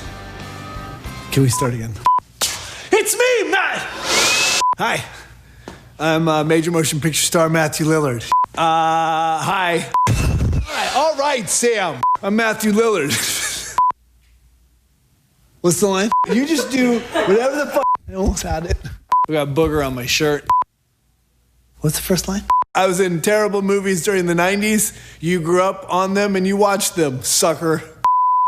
My name is Matthew Lillard. You may know me as Beetle from Beetle and Grimm's. The last couple of years, our company is focused primarily on the DM, creating battle maps, in-world handouts, jewelry items, and of course, stuffed animals. Now it's time to focus on you, the players. Because when we gather around a table, we're not there to hear a story, we're there to tell a story. All of us. And sometimes that story goes on for years and is remembered only on coffee-stained scraps of paper or 3 random journals. But worst of all, it's in your head. And why is that bad? Because I'm not that smart. Bill's way smarter than me. When he says it's Grimm that killed the frost giant that was on its way to destroy the town, I can't really argue with him because I don't have it on a journal. And if I had it in a journal, sitting on a bookshelf, you could just say, hey, check out my journal. We all know the problem with a journal. In a real game, when are you gonna use that thing? On a real night of gaming, you bounce from a core rule book to the advanced player's guide, and of course your character sheet. And the entire game goes like boom, to boom, to boom, to boom, to boom, boom, boom, boom, boom, boom,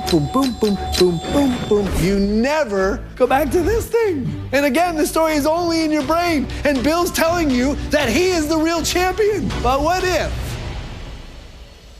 Stay with me here. What if, Charlie?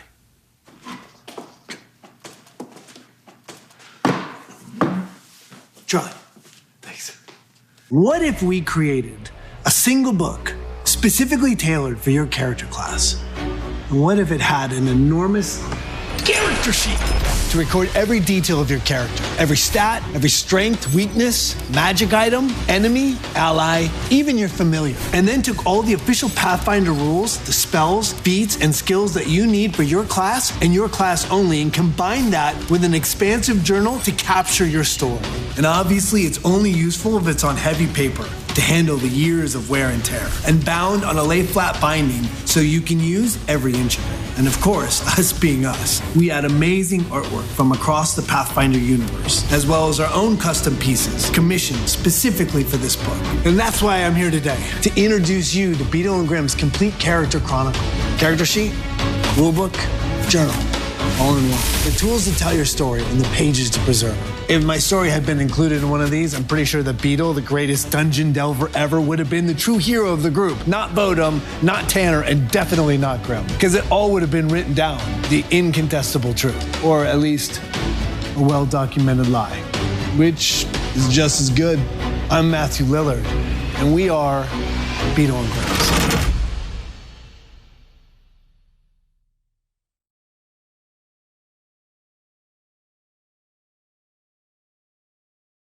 So I guess I'm a little worried about my players. They've just been acting a little strange. Now, don't get me wrong, I think it's great that they're invested in their characters. But I think all this time inside is really starting to get to them.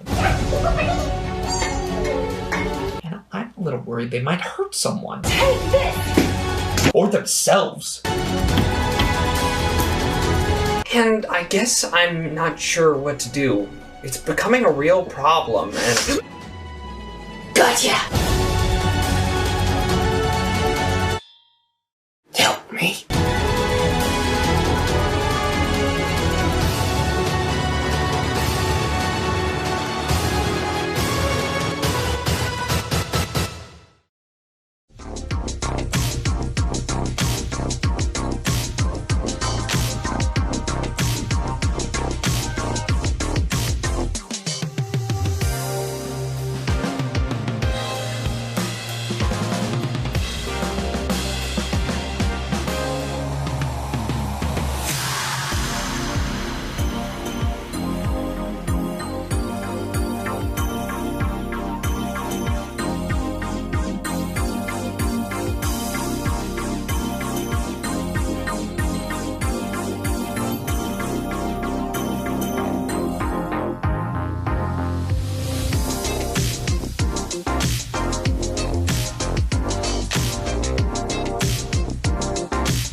Space, we go to space.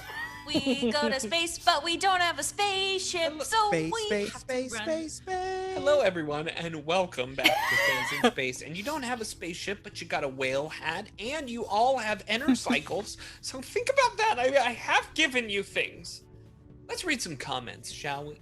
Is it a scourge or a scourge or a scourge or a scourge? A scourge or a scourge or a scourge. I'm scared of a scourge. Comment break. It's a comment break. Earlier, Uber Scoot said, "Nice evil laugh there, Ben." Oh, thank you. I had too much coffee today. Good. Josh says Jamie is just the best. Oh, Yes. I agree. Aw, He is the thanks, best. Tobias. I agree. And then Lucas Martinez says, yes, she is the best. She's the anti-Ben. Mm. Oh, Yeah. Yeah. Thank you, guys. Is Scourge? Ooh, is the Scourge just a figment of their imagination? Asked Carrie K532. Arguably, yes. McCranky Snake says, uh-oh, they're walking into an orc rave. Yes, yes, yes. It's a I pretty good hope so. description. Way more accurate than groovy. You know, to me, it's pretty groovy. Everything's pretty groovy. Right? Let's talk about the word groovy real fast. It's a good word and should not be for used. what you were going more for, often. Ben. Groovy is awesome. Maybe in 1968. Groovy. I definitely associate groovy with like 70s, like piece, more hippie, colorful, bright, not like orc rave. Yeah. Uber Scoot says, hey, this is Paul wishing all my I Am friends a lovely season. What? Hi, Paul. Oh, It's I Paul. love Paul. I love Paul. Paul's all heart.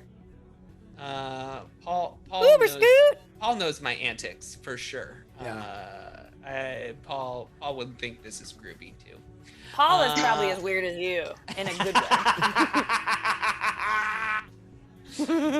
Okay, let's get back into it because we need to. There's a whole bunch going on. You're listening at a door. You just ate the tartar sauce, and now you get this a glimpse of what's happening throughout the entirety of the EOS Athletics Club.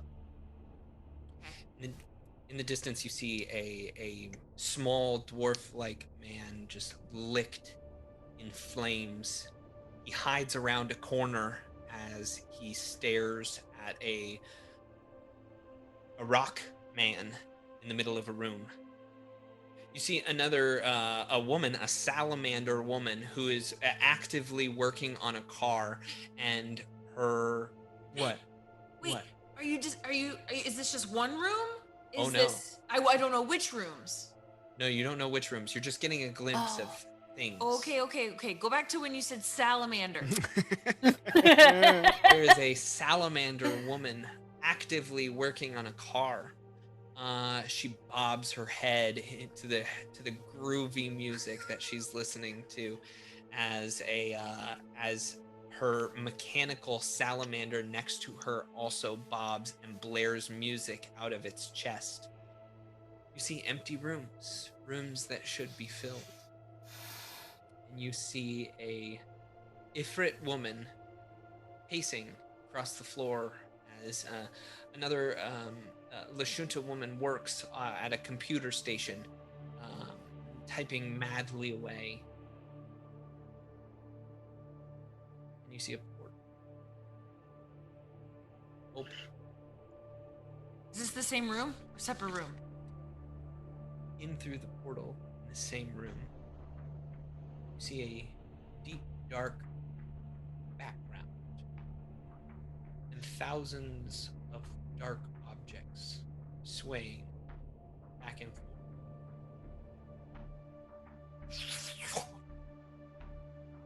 And you're popped back into your modern moment. What? Just for clarification, was the portal in the same room with the Ifrit and the Lashunta typing on a computer? Yes. Okay. So I'm going to turn to the rest of the group.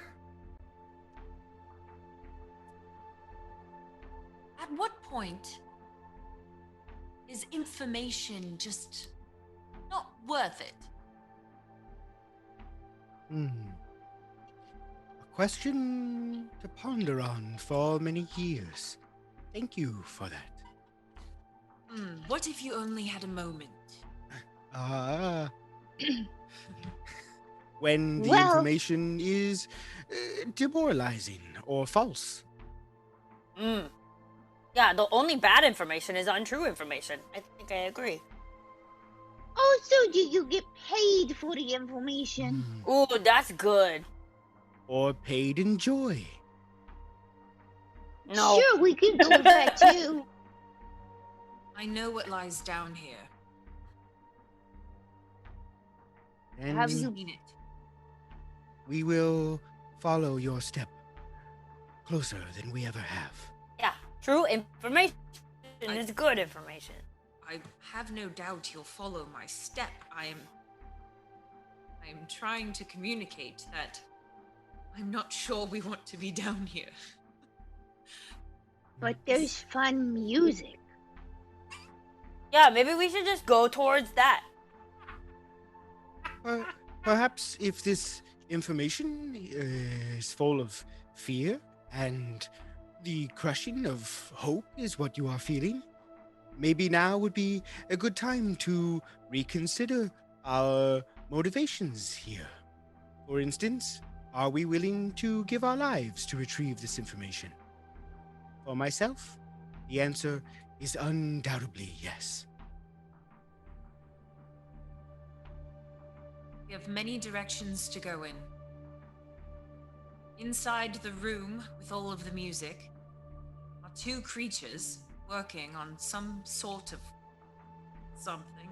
Car. Oh. But there's also two women typing on a computer with a portal, and I think we need to find them. But I think we need to clear out these rooms before we do so. Okay. So, to karaoke. Yes! Quietly. To Perhaps the karaoke music. quietly. Perhaps the music will be too loud, but at least we'll have the element of surprise. Hey, surprising karaoke. I'll be in the back if we want to go for quiet and surprise. Okay. Who's the stealthiest? Maybe me. I'm not too bad. Then I I'll actually kind have pretty good stealth. of- Great. This is good. This is all good. Oh no. I'll kind of motion to No to come up with me. And I kind of want to do one of those like back against the door, turn the knob sort of thing, unless it's like a fancy space door that you have to push buttons and it No, opens. this one has so many knobs on it. Yeah, I love knobs. Like too many knobs, right? Too many knobs. Well, No's got too many hands, so. Perfect! No and Captain Too Phoenix many twist knobs. all 8 knobs all at once and casually, calmly open the door. Stealthfully. Stealthily. Roll a stealth check. Gladly. Ooh, Everybody Um, or 21. 21. Okay. Dark iridescent stains mar the floor of this chamber. A utility vehicle is parked in the center of the space, flanked by toolkits, diagnostic equipment, and spare parts. An alcove to the west contains a smaller, sportier vehicle, its engine hoisted above the body by a length of black chain. To the east, another alcove holds an assortment of cushions and personal effects arranged like a nest. A steel door exits north. To the south, a hole large enough to accommodate the vehicles has been bored through the wall and into the tunnels beyond. This room opens up. Give you your little business here. And inside of it, you do see that there are two creatures. They seem to be looking at each other. One is underneath the vehicle, while the other just kind of stares at the door. And on roll 20, I'm going to pull you towards this. There is indeed a salamander-looking woman with a long pike in her hand. She has flames licking off her back.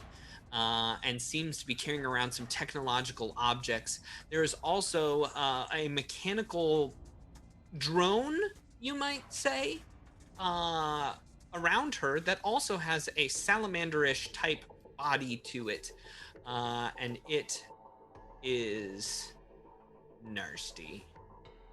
Whoa. Yikes. It's I red was thinking interior filled with like a flames. R2D2 kind of thing, but that is Metal. not what. Huge. That's more Terminator than R2D2. Huge Yeah. metal sword attached to its arm and a nasty cannon on its other arm. We're at the top of... Does it have flesh-like things within its body, or does it does look not more... seem to have flesh-like things within its So- body. I'm gonna have us roll initiative right now, All right. and then Do we get a surprise round? You are stealthy enough to get a surprise round, so we can make that happen. I don't even need one. I probably am going first. Oh, you are you? Yeah, 23. Ooh. Wow. Oh, maybe so. Maybe so. Okay. 23 for Captain Phoenix. What's the next? What do we got, a Benzagak? 6. 6. Nice. What do we got, Mog? 15. 15. What do we have? No. 14. 14. Wow. Look at Mog moving up in the world. Moving up. Moving on up. Okay. At the top of the round, Captain Phoenix, you do get a surprise round off. So what would you like to do? I'm gonna cast Force Blast. Ooh. Because I would like to hit the one in the back and kind of send him flying forward, hopefully, into the other guy. All right, now this is a cone-shaped burst, and you should be able to hit both of them. They get a reflex save, so here we go for both of them. Speaking of Jedi, Force Blast. You're right. The salamander in front seems a little bit distracted, but her drone behind her is very steadfast and doesn't seem to be blasted as much. So go ahead and roll your damage. Okay, sorry, one second. And then you get an attempt to bull rush the front person. Said roll my attack. Roll your damage first. 2d6. And the other guy will take half damage. It is a basic. Okay. All right. Well, that's only going to be 6 points of damage, unfortunately. 6 points of damage. Wow. Yeah, That I know. little? Yeah. Yeah, I rolled, 2d6? Wow. I rolled a 4 and a 2. That's 6. Yikes. But I don't add anything. That is correct. Sad.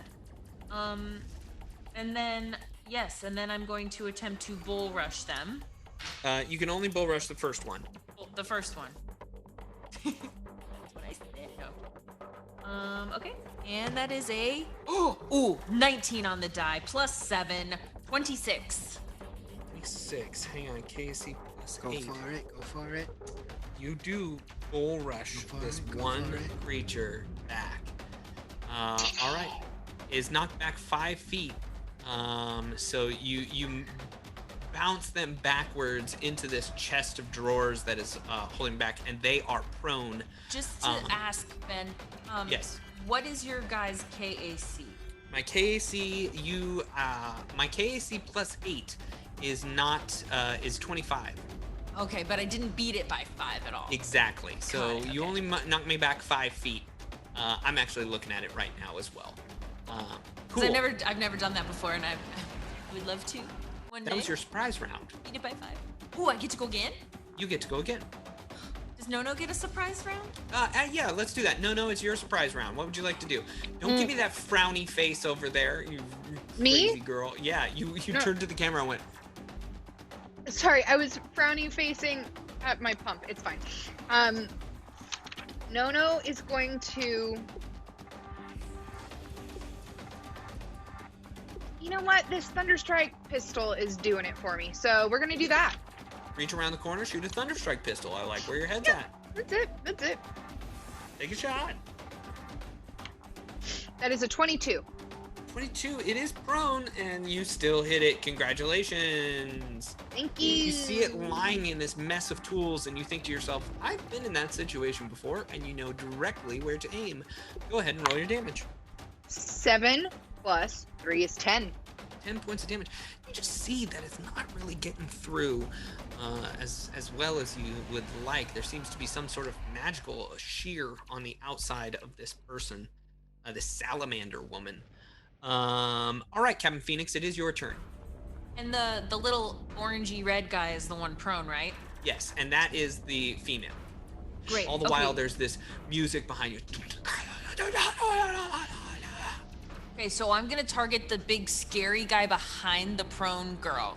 Okay. And I'm going to cast Jolting Surge. Nope, sorry, Junk Shard. Wait. Junk Shard, wait. Yes, sorry. All right. I don't know why I always look at those and mix them up, both because they start with J. Junk Shard, because that one is a ranged spell. And it is Reflex half. Reflex half. All right, you tell me. I got a good old 15 here for my reflex save. I don't have any sinks. It's fine. Yeah, you'll just take half. That's okay. Okay. It's okay. All right.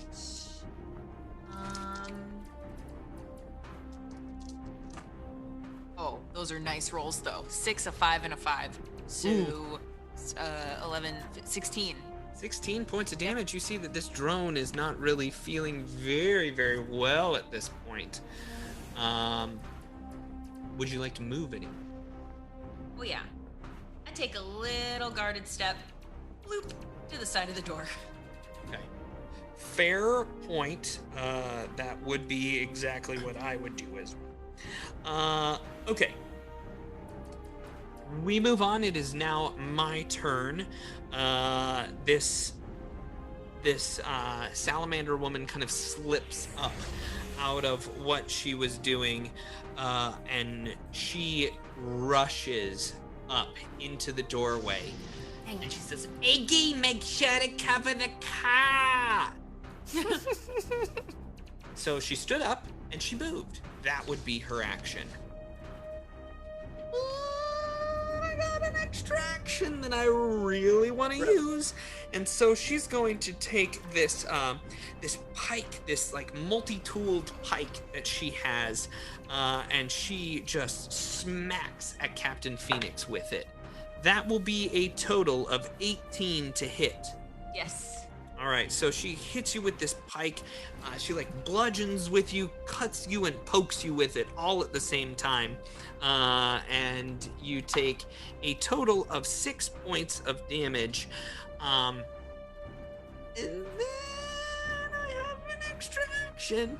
So while she is going, she also then uses her tail to just slap No-No right across the face. That's a natural 20. Oh boy, oh boy, oh boy. Tail slap.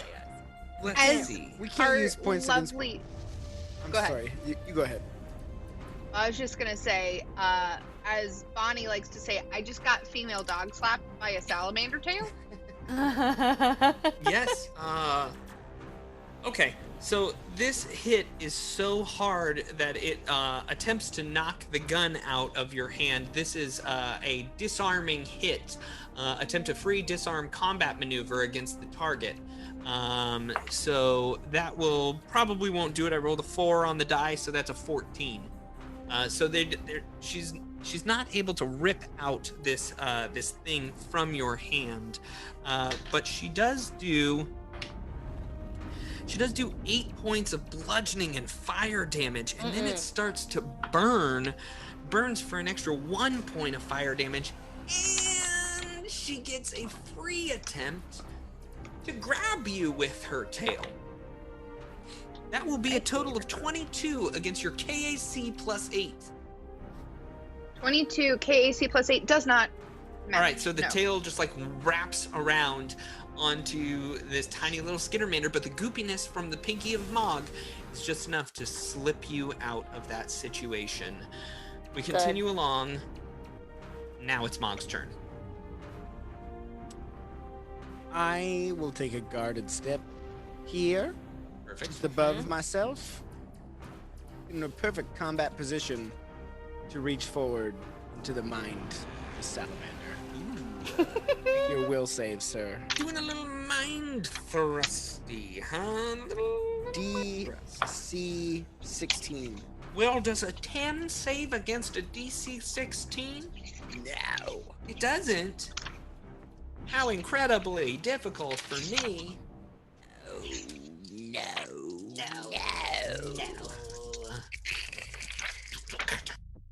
Woo! Oh, wow. Everything I rolled was above average. Wait, no, one of those is a D8. Which could be good or bad, because when I roll lower, then it's not good.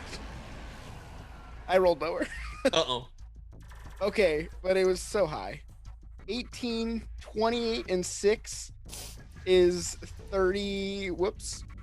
Is 34. I don't know what math you were doing in your brain cells right there, but that was different.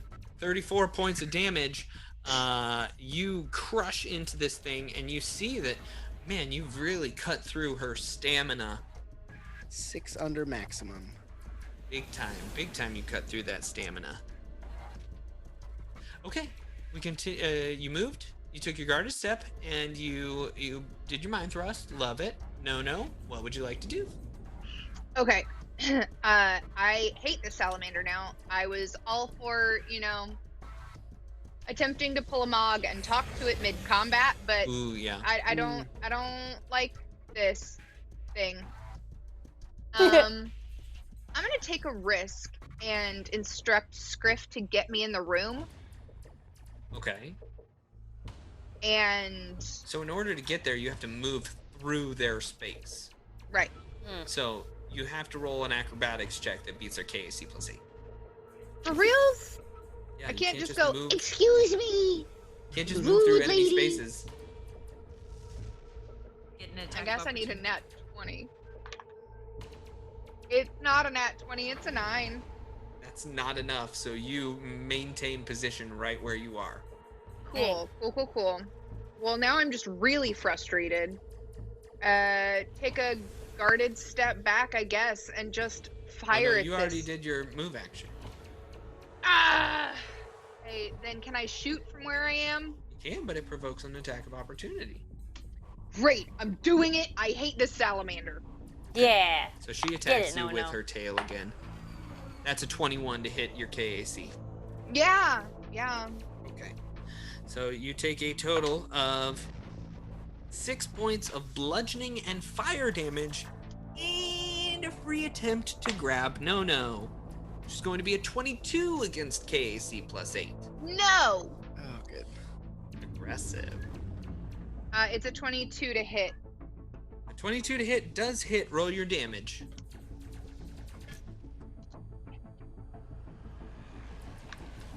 That is 11 points of damage as 11 Nono points. just screams and fires at this lady. You It's shoot rude. her point blank with this sonic pistol, and it reverberates through her, but you see that some of it is getting blocked off by this magical aura around her.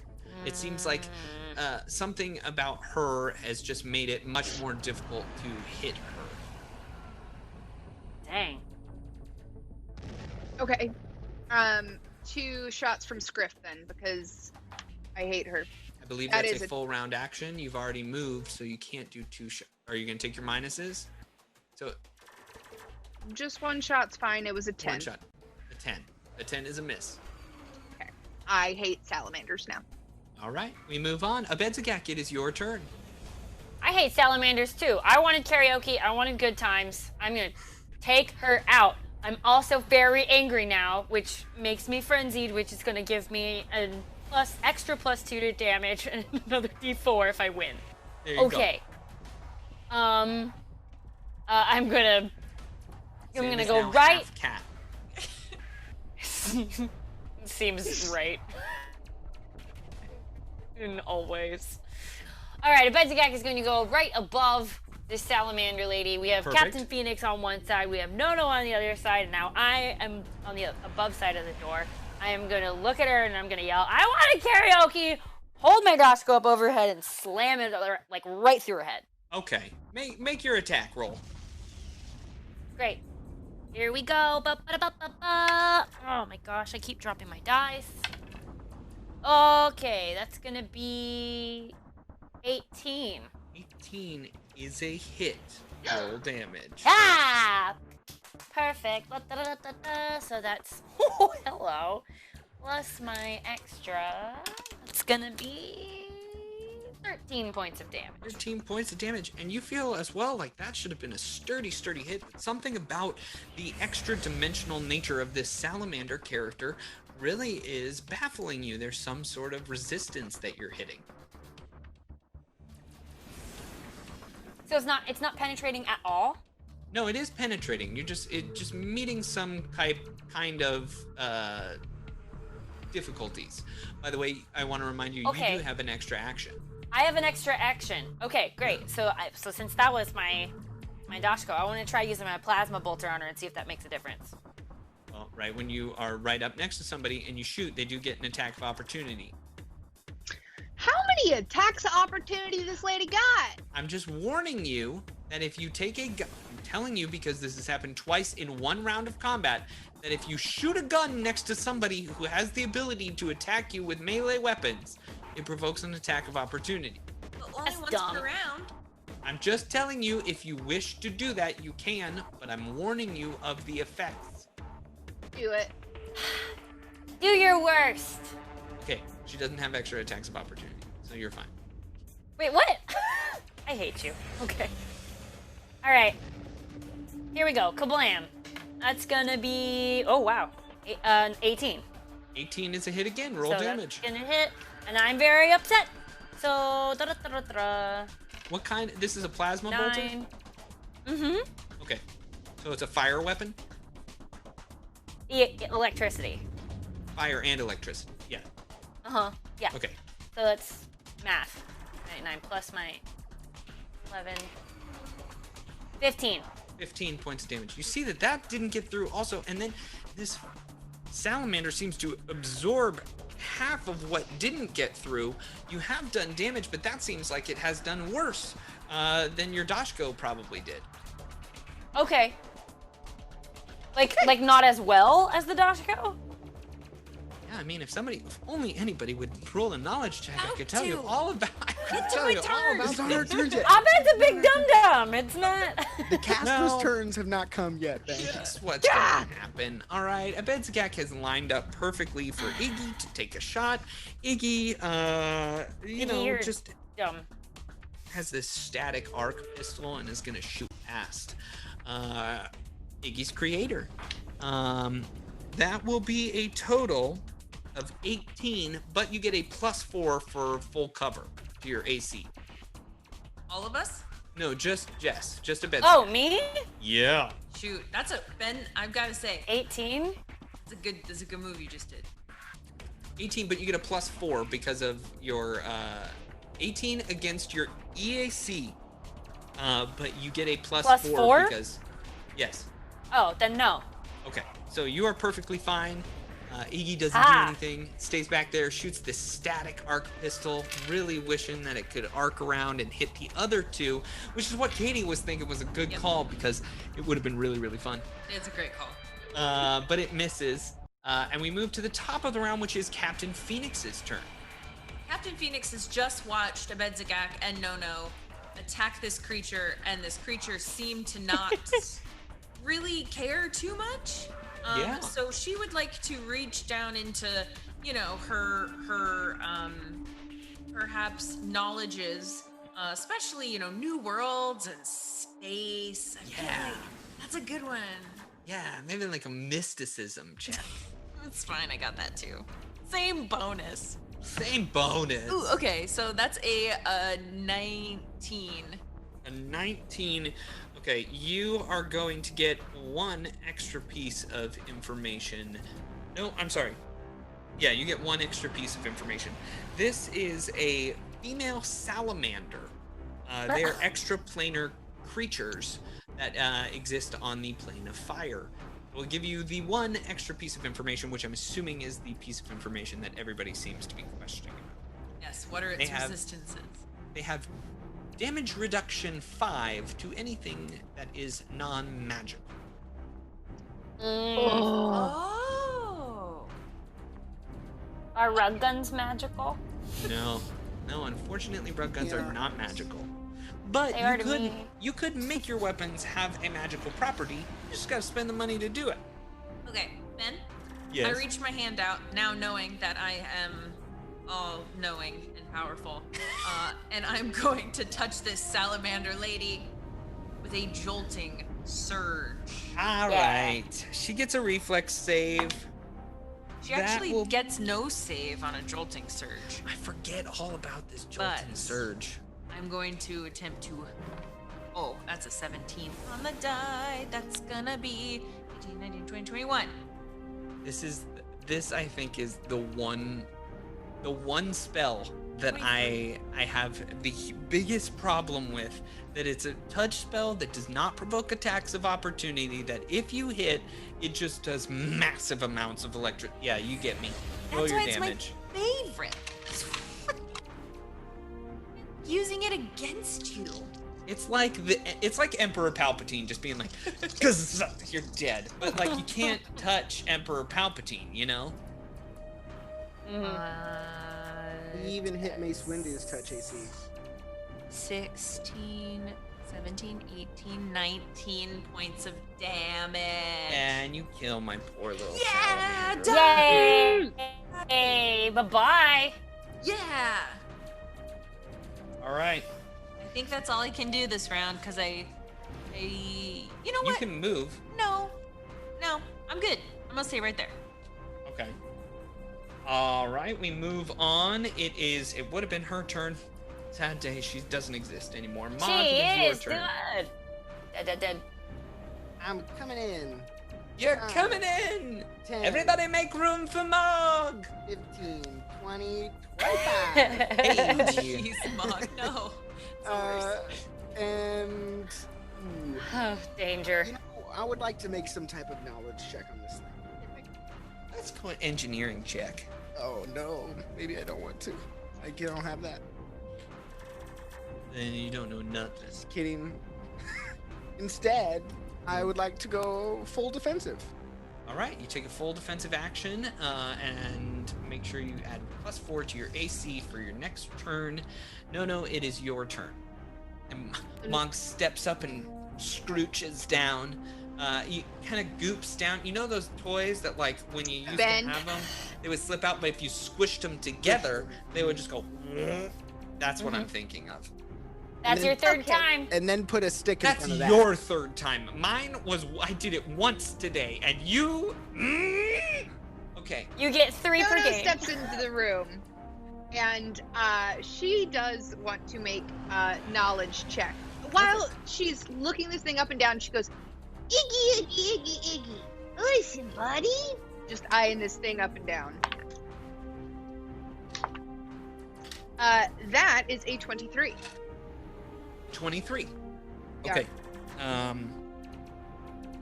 So it's tied to the CR of the other creature, so you get 1 extra piece of information as well. Cool. This is a construct. You could tell that this salamander was a mechanic in the same way that Scriff rides around. Iggy follows the salamander's will and wants with a form of artificial intelligence. You know that since the salamander told Iggy to cover the car, there's probably no discussing with it. But you do know that it does also have some sort of damage reduction similar to Scriff. It has damage reduction 1. Okay. Iggy. Listen, bud. I'm sorry we couldn't talk things out. Scriff, just let it whip. I'm gonna take 2 shots real quick. Perfect. That is a 16 and whoa! Sorry, I almost lost my die. And a 18. Both of those strike true against Iggy the construct. Nice. Iggy. 4 and 6 points. And then Nono's gonna level the Thunderstrike pistol right at Iggy's beautiful speaker. Okay.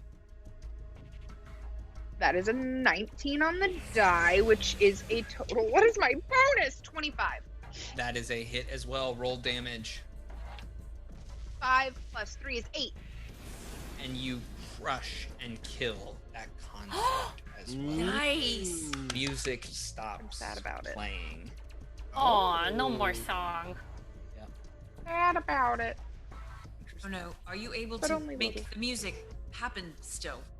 Oh, I can try. Can I run over and start tying wires together to power up this music again? Roll an engineering check. Yay! That is a 28.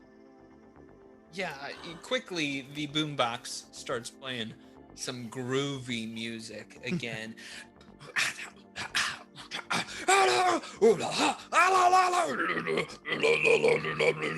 There's a real deep part where they're like,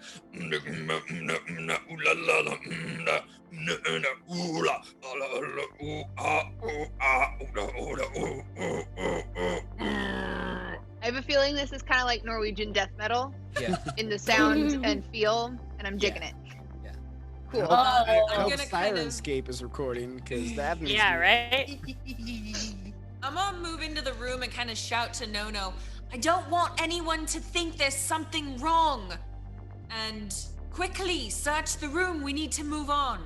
Roll a Can we perception take the check. car? No, we can't take the car. Okay. Oh. Perception, that is a 21. 21. There's a camera watching you the entire Oh, time. Jesus. Oh I no. mean, there's always a camera. Roll a wisdom check.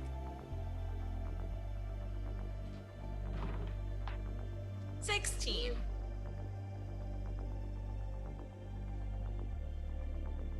With a little bit of help from Nono, you could totally take that car. Really? I mean, eventually. Yeah, you could totally take that car. sounds like we failed the wisdom check. Guys. You know, like how the Muppets all pile in the car and they're like, moving right along. Moving right along. I'm Big Bird in this scenario. We could just take the car. I will tell you that this performance cruiser is a versatile and responsive hover vehicle often employed by racers. It is a large land and air vehicle, 10 feet wide and 10 feet tall. Oh, no, I'm sorry, 4 feet high, 10 feet wide by 10 feet wide. It has a speed of 30 feet, full movement speed of 650 feet, and a fly speed of 90 miles per hour. And it has room for one passenger. Is it? That 4 that was about to come out. It's 10 by 10 by 4 and 1 passenger? Yeah. One Oh. passenger and 3 drivers. That's what I heard. I'm telling you that Yeah. this was different when I read it. Oh, okay, here it is. Both Is it- vehicles could be appropriated. The utility vehicle is okay, there are 2 cars that you could take. One is the performance cruiser that I just read. The other is a utility vehicle similar to a police cruiser. It carries a pilot plus 3 passengers, but has no space dedicated for prisoners. But eventually you could have 2 more vehicles to add to your arsenal of hover bikes and vehicles. Are they That's- quiet? Yes. No. Yes. If we defeat Delusion and make it out of this dungeon alive, these cars are yours. Yes. Okay, thank you very much. I appreciate my loot. Let's kill things. Okay, let's go. I'll also tell you that that there are tools enough to make a specialty toolkit here for vehicles. There are, of course, the 2 cars, and then there are 3 cushions in Runga's nest that are worth 15 credits apiece. Neat. Dumb question. Before Who said dumb question? Me. Dumb Okay. question. Yeah. It doesn't seem to be any doors big enough to drive these cars out of. Oh, there's a Kablam. big old hole. There's a big cave, yeah. Before Why don't we you- move on, perhaps these cars could be used to traverse these caves. Would you roll a engineering check? Anyone near the caves? Oh, hey, no, come check out these caves. That's a 30. 30. You quickly realize that there were creatures above ground that you fought in the EOS Athletics Club named the Fakwas. and they clearly are using them to dig into underground passageways all around the city of Corona. The scope and scale of this group of people might be much larger than you originally thought, because you have yet to have seen anyone have any sort of attack plan or really have any sort of information about like where and who these people are that have been stealing the information from the Deep Cultures Institute. It seems like they have used the ability and access tunnels underneath Corona to dictate all of their moves surreptitiously and quietly. Perhaps this is more of an exit than it is continuing to explore here. Yes. Let's remember that. Okay, Cap. Where to? Let's go kill something. There's this door right in front of us. Shall we do the honors? Can I kick it? Go for it. Blam! And then Ben broke and we win. No, I'm just Ben's trying to frozen, open- so I'll I'm trying take to over. open up the. The kick explodes the door open. Trying to open up the room Inside, for you. we see Ugh. 1,000 orcs all doing a rave dance, sort of like the caverns in Matrix Reloaded, just dancing like crazy. Hey, that would be really cool now, wouldn't it? I hope Be a that's lot what's of fun. happening. They're all shocked by this mighty kick that Abedzagak just threw out. And one Ah. turns and says, "I'm Jalucent," and as that happens, their head explodes. Right. Confetti comes down from the skies. You all receive 20 million points of experience. Wow. Nice. Sam, you're so right. Ooh! Sam for GM 2021. XP. Thank you. Rubble It's that and simple. gravel. Rubble and gravel fill the southwest corner of this chamber of pipes and disassembled mechanisms extending from the floor to a partially collapsed ceiling. An electronic console sits to the northwest, and another device, like a stool, sits next to it. Hundreds of scorches and blast marks, one quite large, mar the east wall. The room smells of dust, ozone, and harsh chemicals. A tunnel has been melted through a curved wall to the north, while a steel door opens to the south, which is the one you just opened. So it doesn't seem to be anyone in here. Doesn't seem to be anyone in there. If you would like, you could roll a physical science check. Will do. 17. You would deem that you are directly under the pools up above that were attached, that were all filled up with dirt, and you remember that the Thquas were digging around, and maybe this is like where the Thquas lived, both up there at the top of BBO's Athletics Club and down here. And this is where they would access them. There's also a couple of really interesting things within this room, like the burn marks along the wall. There's a toilet seat in there as well. So I don't think they use the toilet. The electrical panel, yeah. does it look to be active? No, actually, and now that you're looking at it, you remember above ground, Mog was looking at a thermostat and any sort of buttons up above ground that might help or aid them. And down here, you can tell why nothing up there worked except for the elevator. All of these cords have been ripped out and seem to be repurposed elsewhere. There is, however, yeah, that's what you know from that stuff. Inside to our right, it looks like there's a tunnel of some sorts. Does that tunnel look to go like up? No, that's right where the toilet is. Oh, got it.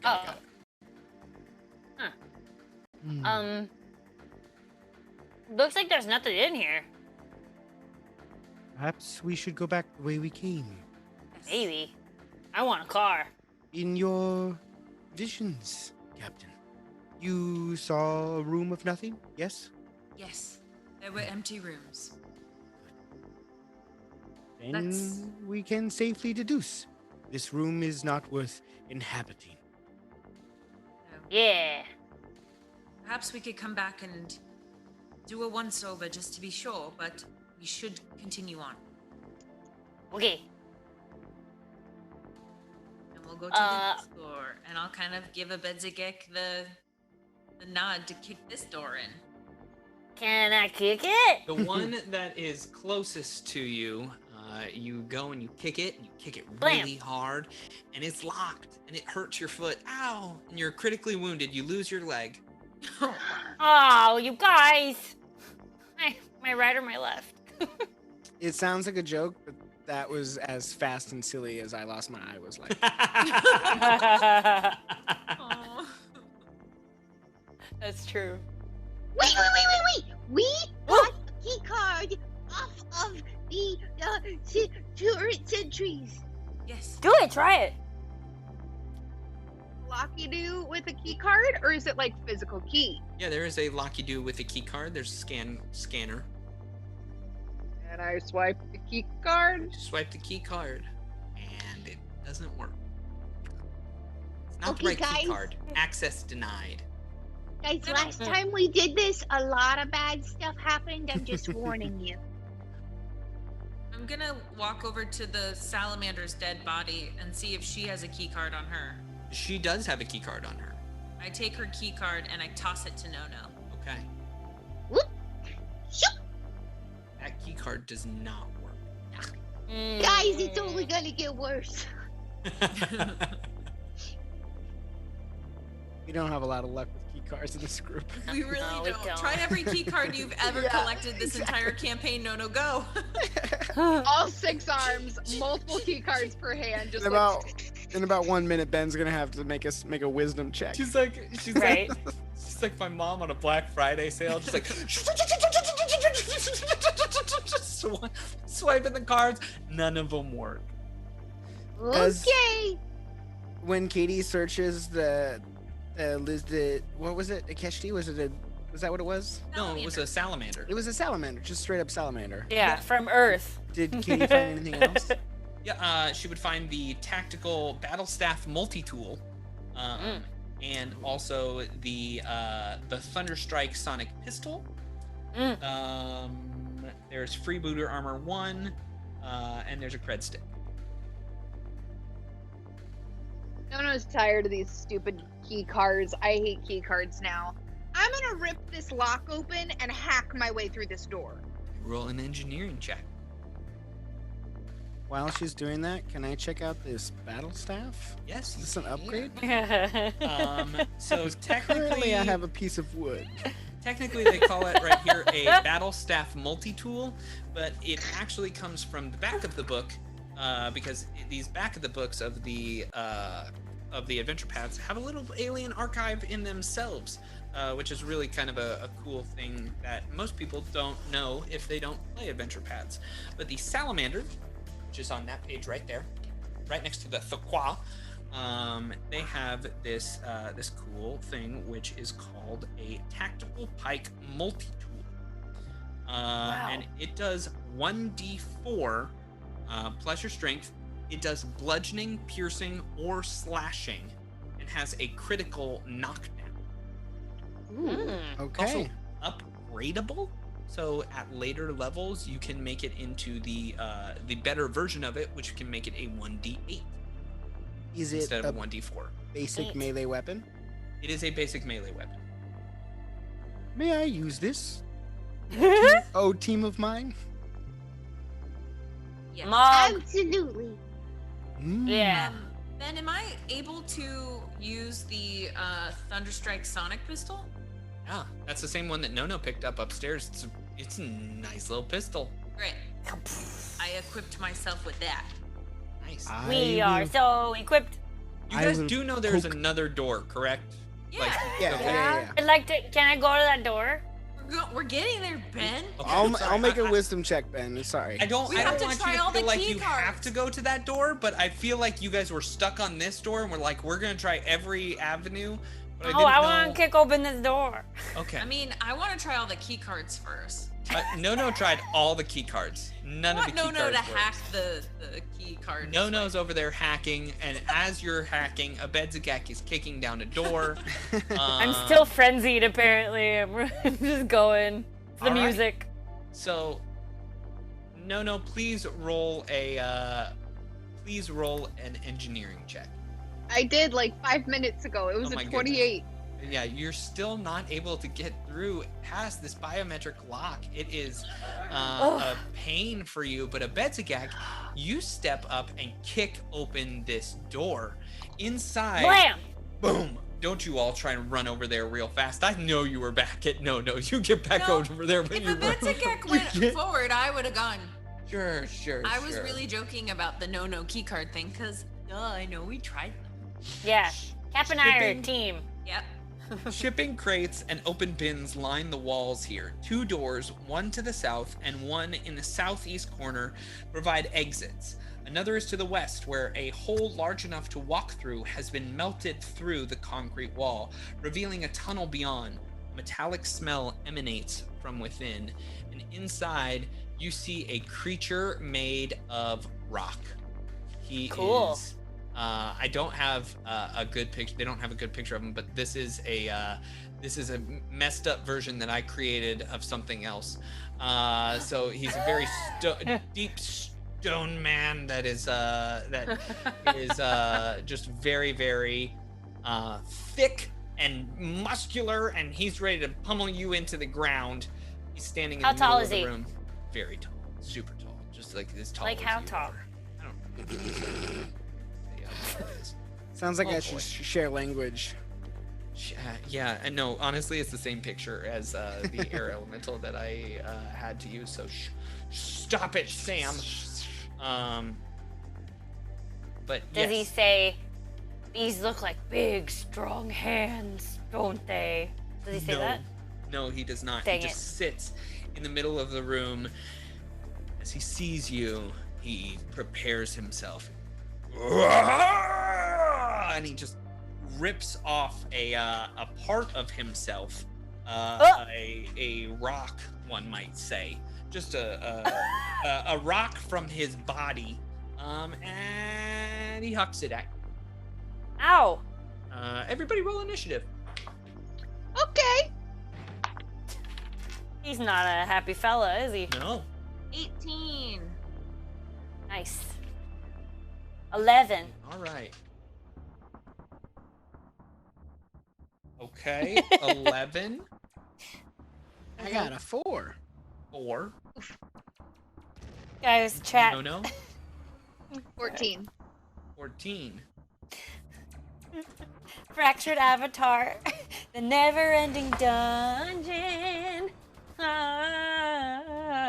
It makes me very happy. Yup. Okay, God, that's the gonna go early there. 90s were a time. And Abedzagak, Mog, what did you say you were? 5? I'm so sorry. Sam, what'd you Four? say? What'd I you got a say? 4. You're 4? Okay. All right. So you step into the room. You get chucked a rock at Abedzagak. It hits you in the face. It does 1 point of damage. Ow. Okay. And it's very, very angry. We're at the top of the round. It is its turn. It delays its action. Captain Phoenix, Why? it is your turn. I'm gonna run into the room, Cool. and I would like to look at this creature and determine what the heck it is. And also, I know that there should be a dwarf-like creature in this room as well. Mhm. And is there? Okay. Run into the room.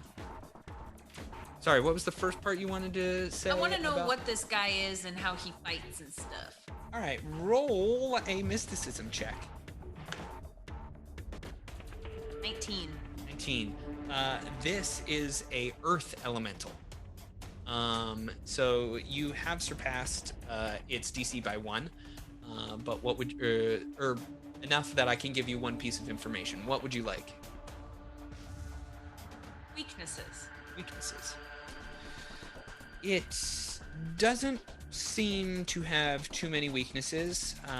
So I can tell you that it's not a very willful creature, but you would understand that it does have elemental immunities.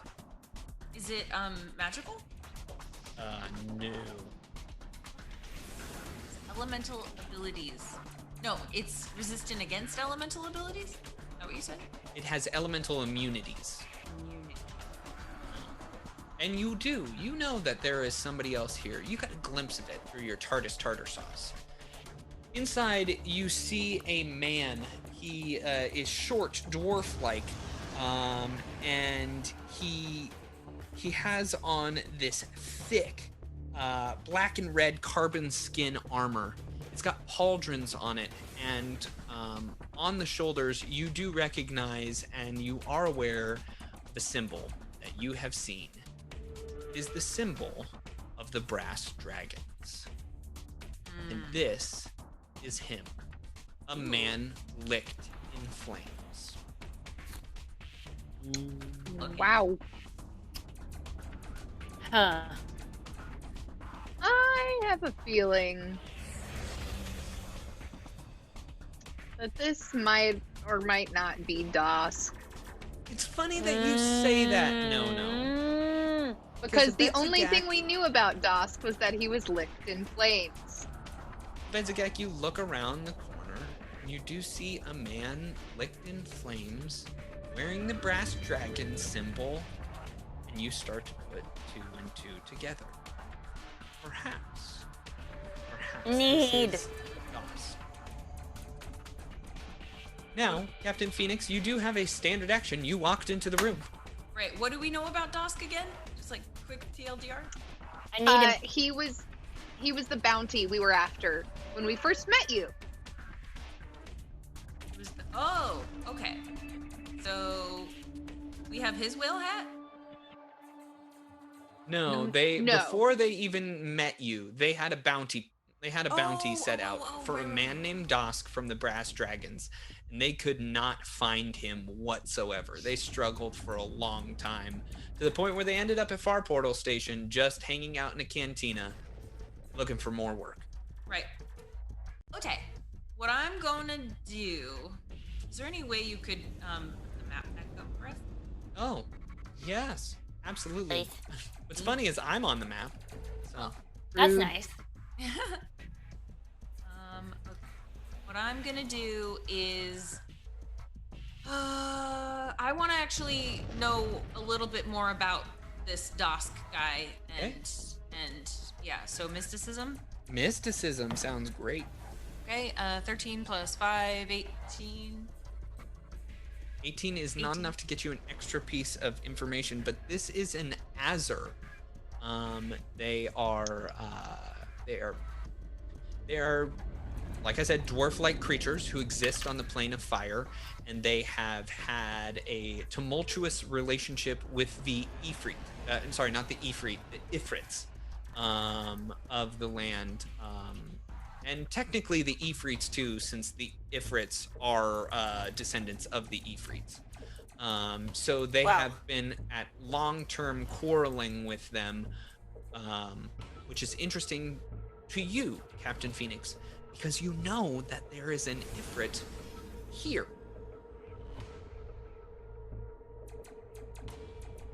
But now you've got a lot of information. Now you gotta do something. Now you gotta do something. I'm gonna grab a bunch of junk, and I'm gonna like throw it at the. I'm gonna throw it at the at Dosk.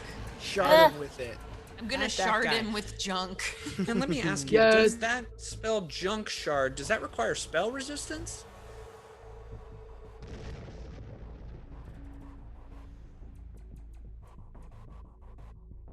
Let me just pull it up here real fast. Spell resistance, no. All right, so you pull junk from other dimensions and huck it at Dosk. Well, or who you think Dosk is. Yeah. He gets Then reflex save. You get a reflex save. For half. That is an 11. Ooh, okay, you're gonna take full damage. Full damage, full damage. Alright, this is going to be piercing and slashing damage. All right, good to know. But I'm gonna just go on a feeling that Phoenix has, and I'm going to use my have I used a swift action yet? Yeah, pretty much to. Yeah, I would to- say that all of your 3 knowledge checks would Right. probably be. Okay, never mind. Ooh. That's going to be 11, 12, 13, 14 points of damage to Mr. Das. Points of damage to this guy. We continue along now. It is Nono's turn. My turn. Actually, no. Because somebody held their action. And now, I'm going to go. No, make me big again. This stone creature glides on over towards Captain Phoenix.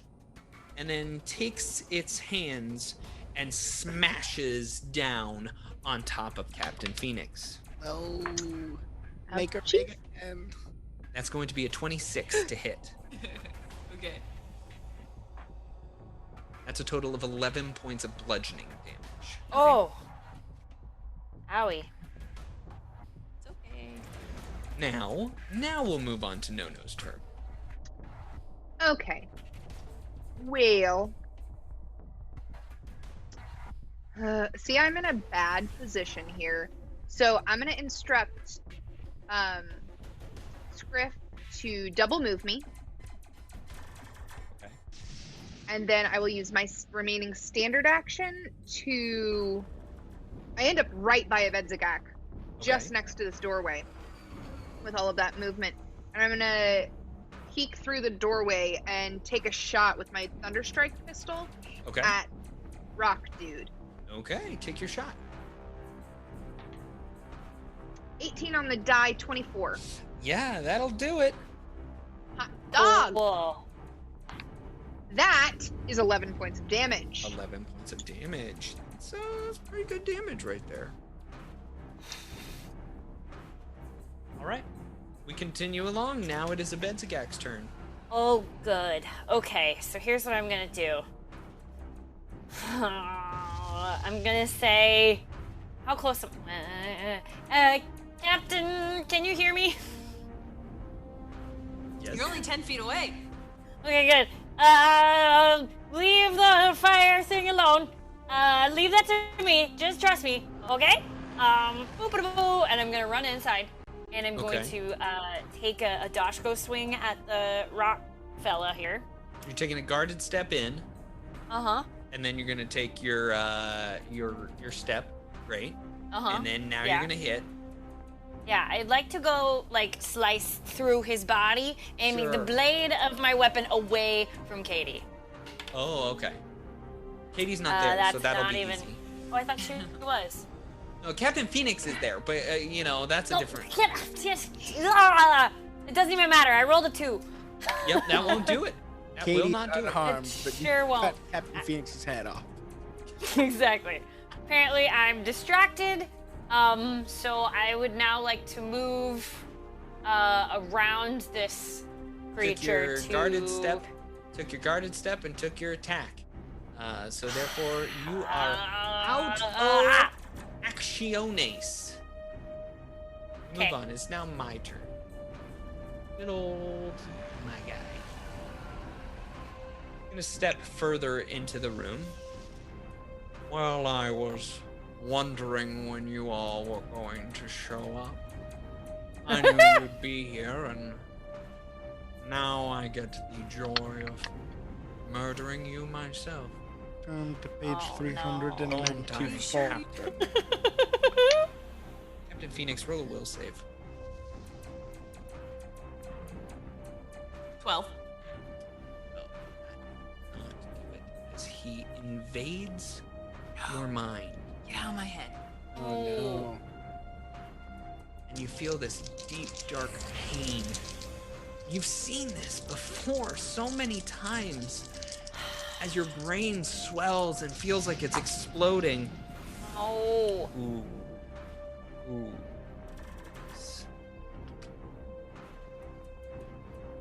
Take a total of 28 points. Ouchie. Oh no.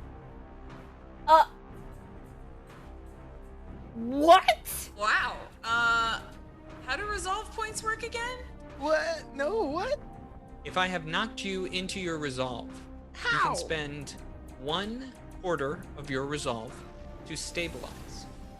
If I then hit you again, If I do under half your total available hit points, you lose 1 more resolve point. If I do more than that, you lose 2 resolve points. If all of your resolve points go away, you are dead. But you did that 10-minute rest, right? So your stamina was full? My stamina and my hit points were full. Oh, wow. But I had 4 stamina points and he just hit me for 28 and I have 24 hit points, so that puts me at 0. Mm-hmm. So on your turn, you can use your resolve points to stabilize. Okay. Captain Phoenix falls unconscious. Oh. Mog, it is your turn. So I'm behind the corner, so I'm gonna try to run up here. And I get my first movement speed of 25 slow, sluggish feet around the corner. Oh. I'm assuming watch Captain Phoenix just drop to the floor. Just. And then I'll keep moving forward another 25 feet, putting me. That's the end of my turn. Shouldn't have been fiddling with the door. Fiddling with the door puts you in a bad position now, doesn't it? Captain Phoenix, now it is your turn. Now, if you would like to spend your resolve points, you can. Yeah, I will spend a resolve point. Okay. And that gets me what? That stabilizes you. Stabilizes, but I don't regain any hit points or stamina points? No. Okay. Then I take, but I'm awake. No. Yeah, Jesus. Okay. Well, then that's all I can do, right? Yep. Okay. Now it's this creature's turn. No. This is a mindless creature. There are 2 combatants. I'm gonna roll my D2. A 1 will be Captain Phoenix. A 2 will be a Bedzagap.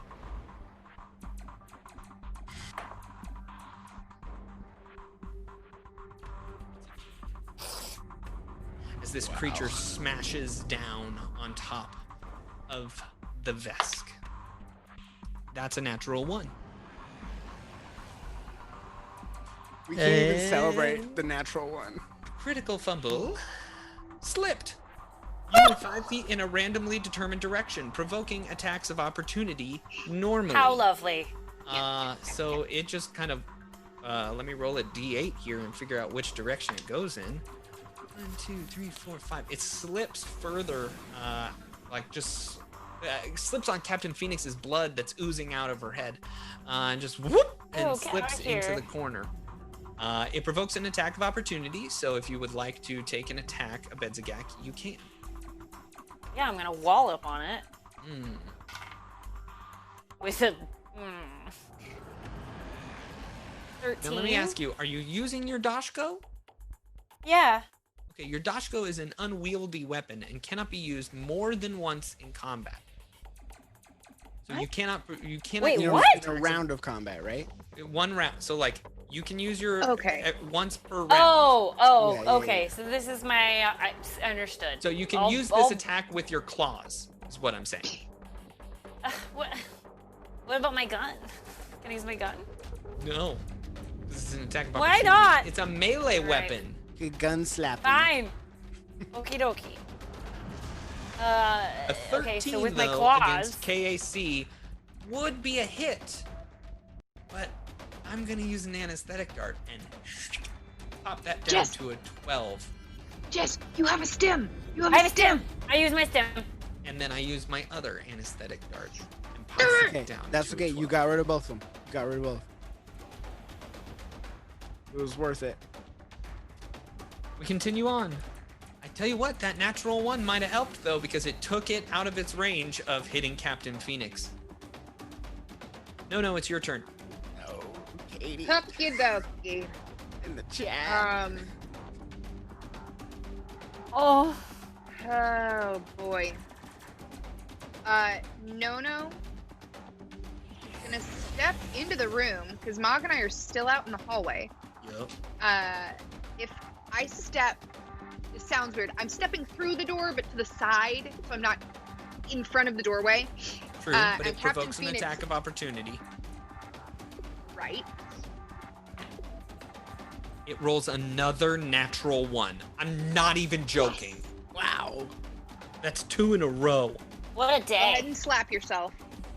Let's see Can what it it does. wait? Can it even take attacks opportunity when it's on the floor like that? It didn't say I went prone. I Oh, just you slipped just into slid. a random You direction. Slided. Got it. It says, what are the odds? Your attack ricochets. Reroll the attacks against yourself and your nearest ally that could be targeted by the attack. So basically, he's gonna try and slam himself at this point, Slap yourself. which he doesn't. He missed himself. This guy sucks. I rolled a 1, a 1, and a 3. What a dummy. What a dummy. All right, no, continue your turn. Okay, so where I've gotten into the room, Captain Phoenix is currently prone on the floor below me, Yes. in front of me. And Yes. then Dosk is across the room, straight across from me. Yes. Okay. So I've moved. All I can do, it would do no good to get her up to just die again. So Nono sees Cap go down and is gonna release all weapons on Dosk. All right. Roll your attack. Thunderstrike pistol first Sure. is a 25. 25 is a hit. Okay. That is 8 points of damage Okay. and just one auto target rifle, not using auto target, obviously. That is a 17. 17. Now a 17 will also hit. Okay. 6 points of damage. 6 more points of damage on this guy. We continue along. It is now Bedzagak's turn. And Bedzagak, what would you like to do? Oh boy, I don't like that guy either. Oh, this was all my doing. This was and I will take a step forward so that I am fully in between my crew and Dosk, and I'm gonna kaplow, plasma bolt. Shoot, that is a 2 on the die, so that does nothing. Yeah. So I Doesn't stand work. here and scream at it. Yeah. You stand there and you scream at this tiny little hazard. He's not tiny. He's small, but he is there. It's his turn. He looks at you, Bedzagak. You're a gullible rube. What'd you call me? Roll a will save.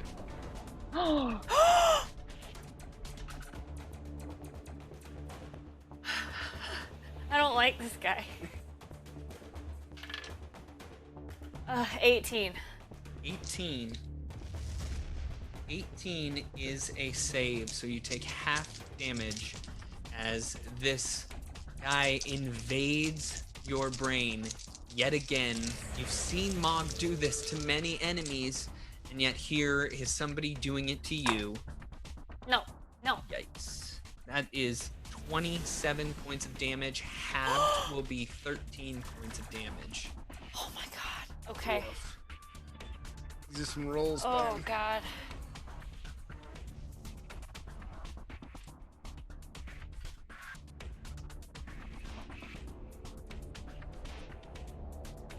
That's his turn.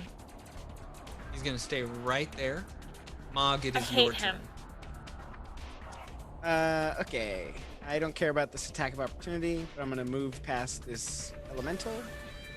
Coming into the room, 5, 10, 15, and then 25, if you would like to roll your flavor. Perfect.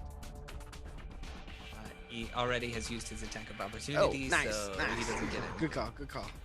And as I move past Bedzagak, I would like to say in a quieter tone, but not risking being too quiet that they wouldn't hear me, and say, "Get in their face now." And then I'm going to bend down and cast Mystic Cure on Phoenix. All right. Bend down, cast Mystic Cure. You heal her through your magical touch abilities. How many points? For 7 points. 7 points of healing. Captain Phoenix, you are now awake. You are on the ground. What would you like to do? Can't even escape. Wait, but he already used his. Wait, are we at the top of the round? We are at the top of the round. Oh, Jesus.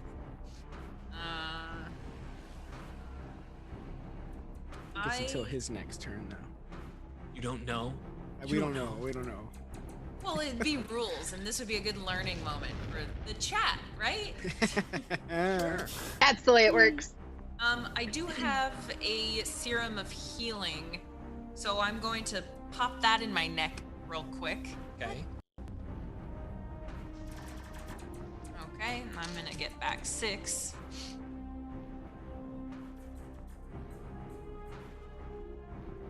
And I will stand. Stand That's up. It is this creature's turn. It walks up, steps up, and then smashes a Bedzagak. Ow. For a total of 18 against KAC. Oh, I'm sorry, 17 against KAC. Yeah. And Right on it it. does a total of 6 points of bludgeoning damage. Ow.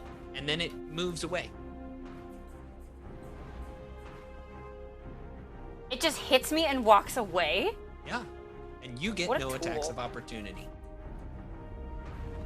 I don't like that guy. No, it is your sucks. turn. Okay, I just heard Mog tell us to get in their faces, right? Yeah.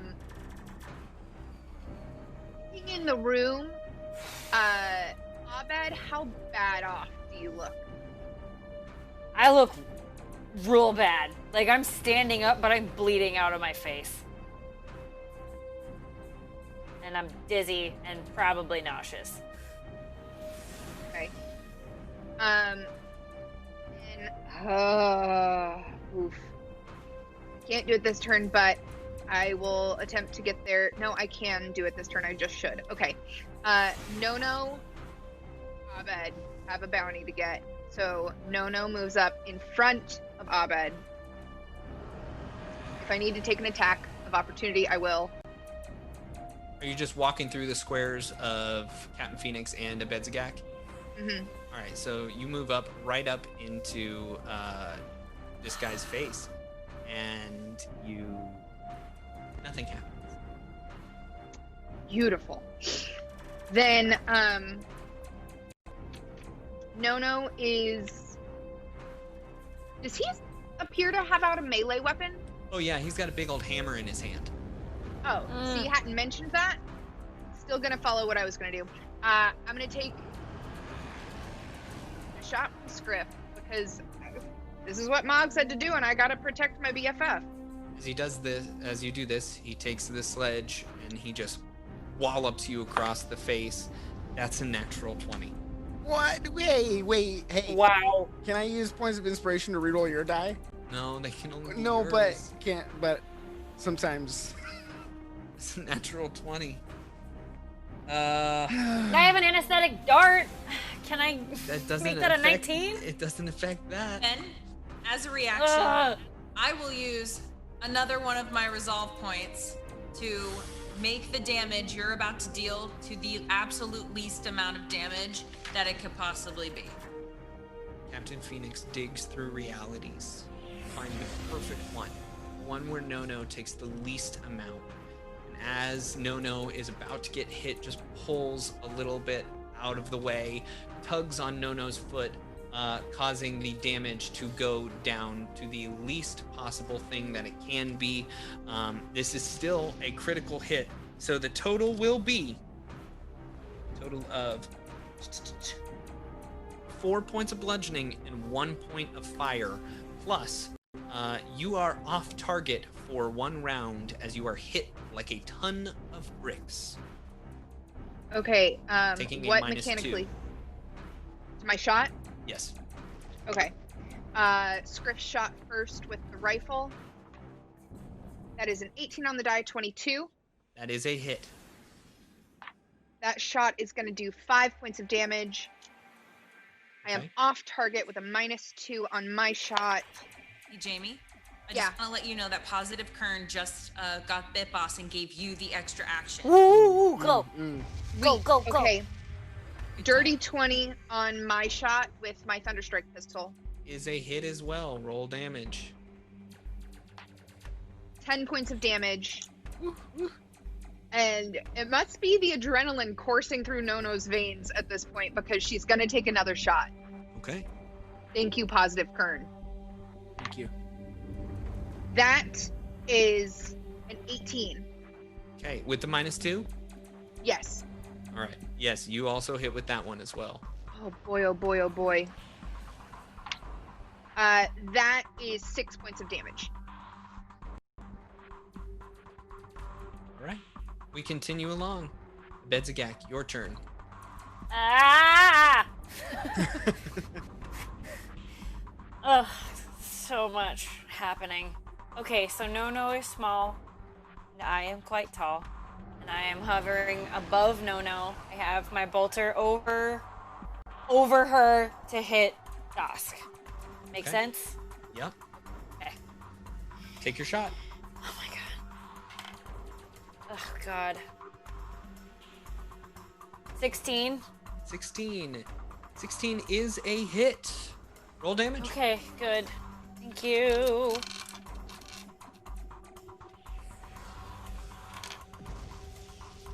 $11. 11. And as you see that some of it just like gets absorbed into his fire-like body. That didn't seem to do near as much as you thought it would. It's his turn again. Takes a little guarded step back. And then something fun happens. Oh, he's gonna kill me. You've all seen Captain Phoenix gather mystical forces of the energies of the universe, shove them out of her hand in this building of the EOS Athletics Club, and force blast people in front of her in a 30-foot cone, one might say. So that would be literally everybody. I need a reflex save. Let's take them one at a time. I feel like I'm gonna need my point of inspiration. 19. 18. You take half damage. Not you. 5. I'm gonna use a point Roll of damage. inspiration to re-roll. Fair. Said 25 was full damage. Oh no, sorry. I thought you said Oh. 5. Same. Oh. Okay, I'm gonna keep my point of inspiration. 21 for Scriff, 10 for Nono.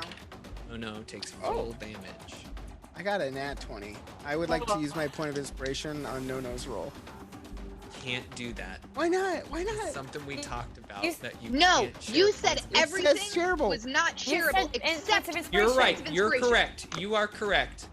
Yes. So, and Scott you. Denuzzo just became the Bitbox Battle Boss, and I'm shocked because I thought I was getting an extra action and I was about ready to do something mean. And here he is giving it to Captain Phoenix. So there you go. Jamie, re-roll your reflex save. Dirty 20. Dirty 20. All of you are taking half damage. So Thank it's you, five, Sam. Yes. 5 points of damage. So you each take 2 points of damage. But Okay. his pushback is going to be a 15. So I don't believe that'll beat any of your KACs plus 8. So the Nope. force just shoves you back, but not really enough to push you against a wall or anything like that. Mog, it is your turn.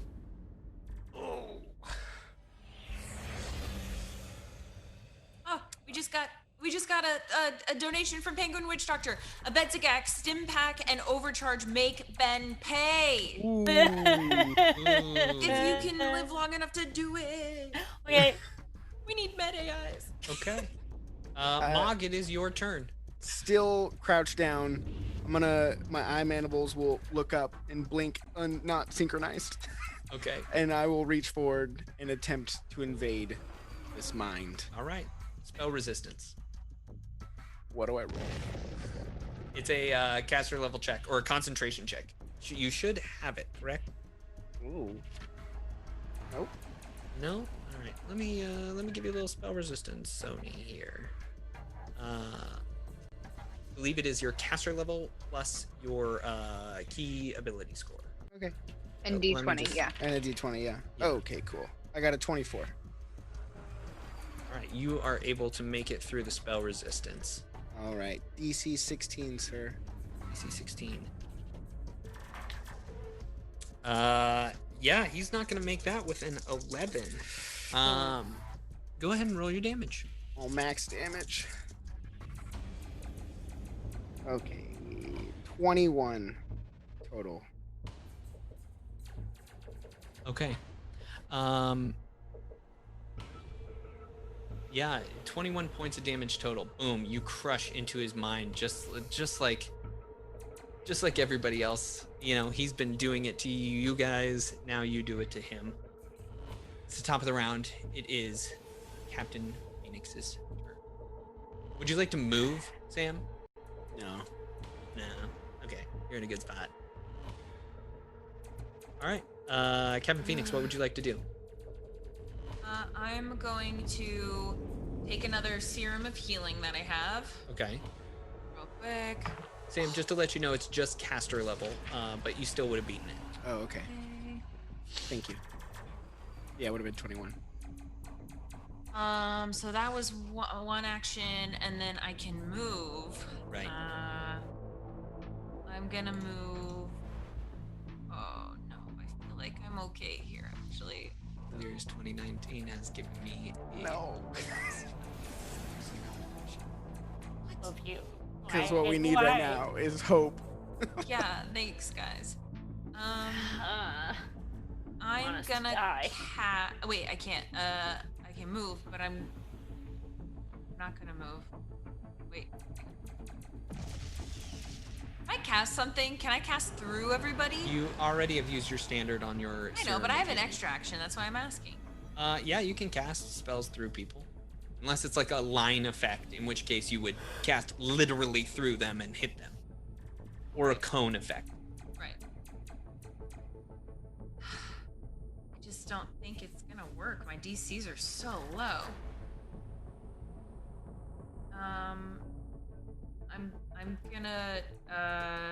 I'm not gonna use it yet, and I'm gonna wait. Okay, wait.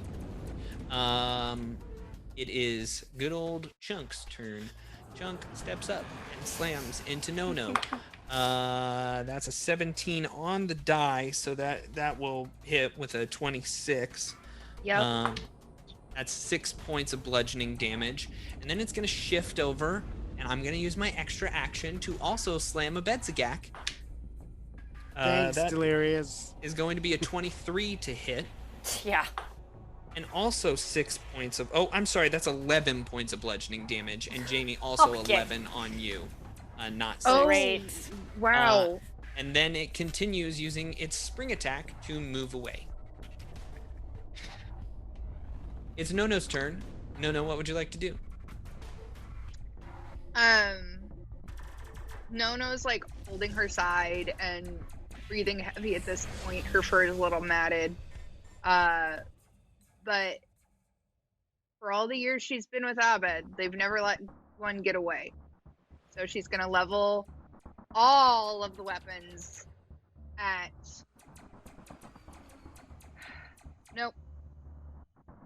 Levels her Thunderstrike pistol at Dosk Okay. while screaming, "Hailing fire!" to... Hey, Roll your attack against Dosk. that is an 18. That's a hit. Roll damage. That is 10 points of damage. 10 points of damage hits into Dosk, and then all of a sudden you see this shimmer around Dosk, and a bolt of electricity reflects off of him back onto No-No, dealing 10 points of damage to No-No, and none to him. No falls off of Scriff. No. falls unconscious.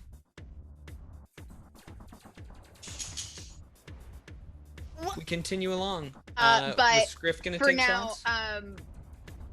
has a +2 to her AC against Chunk. Okay. Abedzagak, it is your turn. I kind of want to do something stupid. Do something stupid. Okay. I'm stepping out next to Dusk. Okay. Because it's the 11th hour and I don't know what else to do. Pulling out a rug. Why would you pull out a rug? And I'm gonna. When is it fatal? He's little, right? Yeah, I mean, he's kind of little, yeah. He's little, right? Are you pulling out the rug Like, gun? how little? Or are you pulling out a rug? No, I'm pulling out a rug. Okay. Pull out a rug. He's little, right? Yes. Okay. We all I just literally- got medi eyes. We all just got medi eyes. Thank you. Cadence. Thank you, Cadence. Thank you, Cade. Thank you so much. I want to smother the dickens out of him. All right. Roll your attack. You're not even up next to him. You got to get it right up next to him. I am next to him. Okay. Roll your attack. Right there. God. 18. So 22. 22 Yes. is a hit. Roll damage. Are you going to use the light 'em up that you just had? Yes. What do I get with my life? An extra d6 of damage. Okay, good. Okay. 12 points of damage. 12 points of damage. Still standing up. I hate him. I need a rubber band so I can put him in my little pouch and carry him away. We continue Take the hair on. tie out of Nono's hair.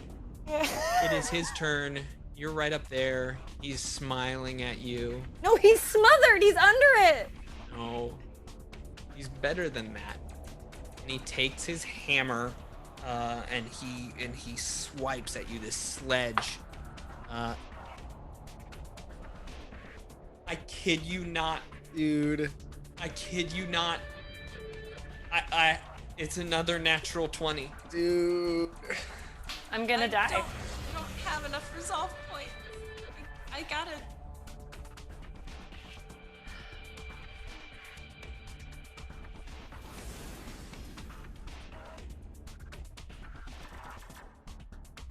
The amount of silence. Is this It's you just, reading the card or are you just processing? I how mean, much you're about to kill there's us? really not any that. Oh, okay. Here's what it is. Extreme bludgeoning right in the battery. One randomly determined piece of the target's equipment loses half its HP and gains the broken condition. So there's only a couple of things out there. There's the Dashko, there's the rug itself, and then there is the rug gun. So I'm gonna roll a d3 to see Don't. which one. The rug gun. No! The broken condition. No! Half damage. No! Half of its damage is gone, and then this is double damage right here. Well, oh, then minimal damage.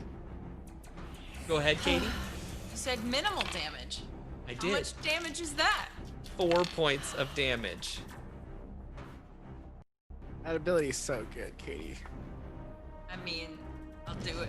You're nailing it. All right, we continue on. It is now Mog's turn. Mog, what would you like to do?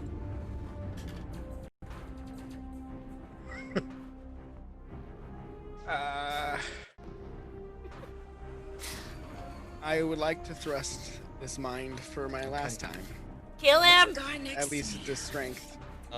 I really rolled a natural 20 on that one, but it was a leaner, so I'm gonna re-roll it. But it was like falling to it. That's still a 15 on the die. Is this your will save? Yeah, 16 total.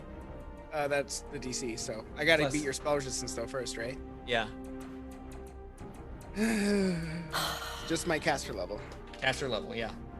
12. Yeah, you do not hit past this guy's brain. So that's my action, correct? That's your action. Oh, awesome. That's great. So good. So much fun. And the spell's gone as well. Yes. So- Captain Phoenix. Wait, it is I your still have turn. move Oh, you action, can right? move. You can move. Yeah. I would like to move 5, 10, 15, 20. Right up in the face of this guy. And I look at him and my eyes blink. Not synchronized. Gross. Captain Phoenix, it is your turn. What would you like to do? Oh god, I'm gonna get pummeled by this dumb statue. You have a +2 to your AC against him. Oh, yeah, thank you. I don't know if that'll help, but hopefully. I'm going to cast Hold Person on Stupid Face. On Stupid Face. You okay. get a will save, and Spell resistance. there is spell. Yeah, definitely on that one. You get to roll Probably. your caster level and Okay. a d20. Level and a d20. Here we go. Okay, that's an 18 plus 4. You've got him. Now you.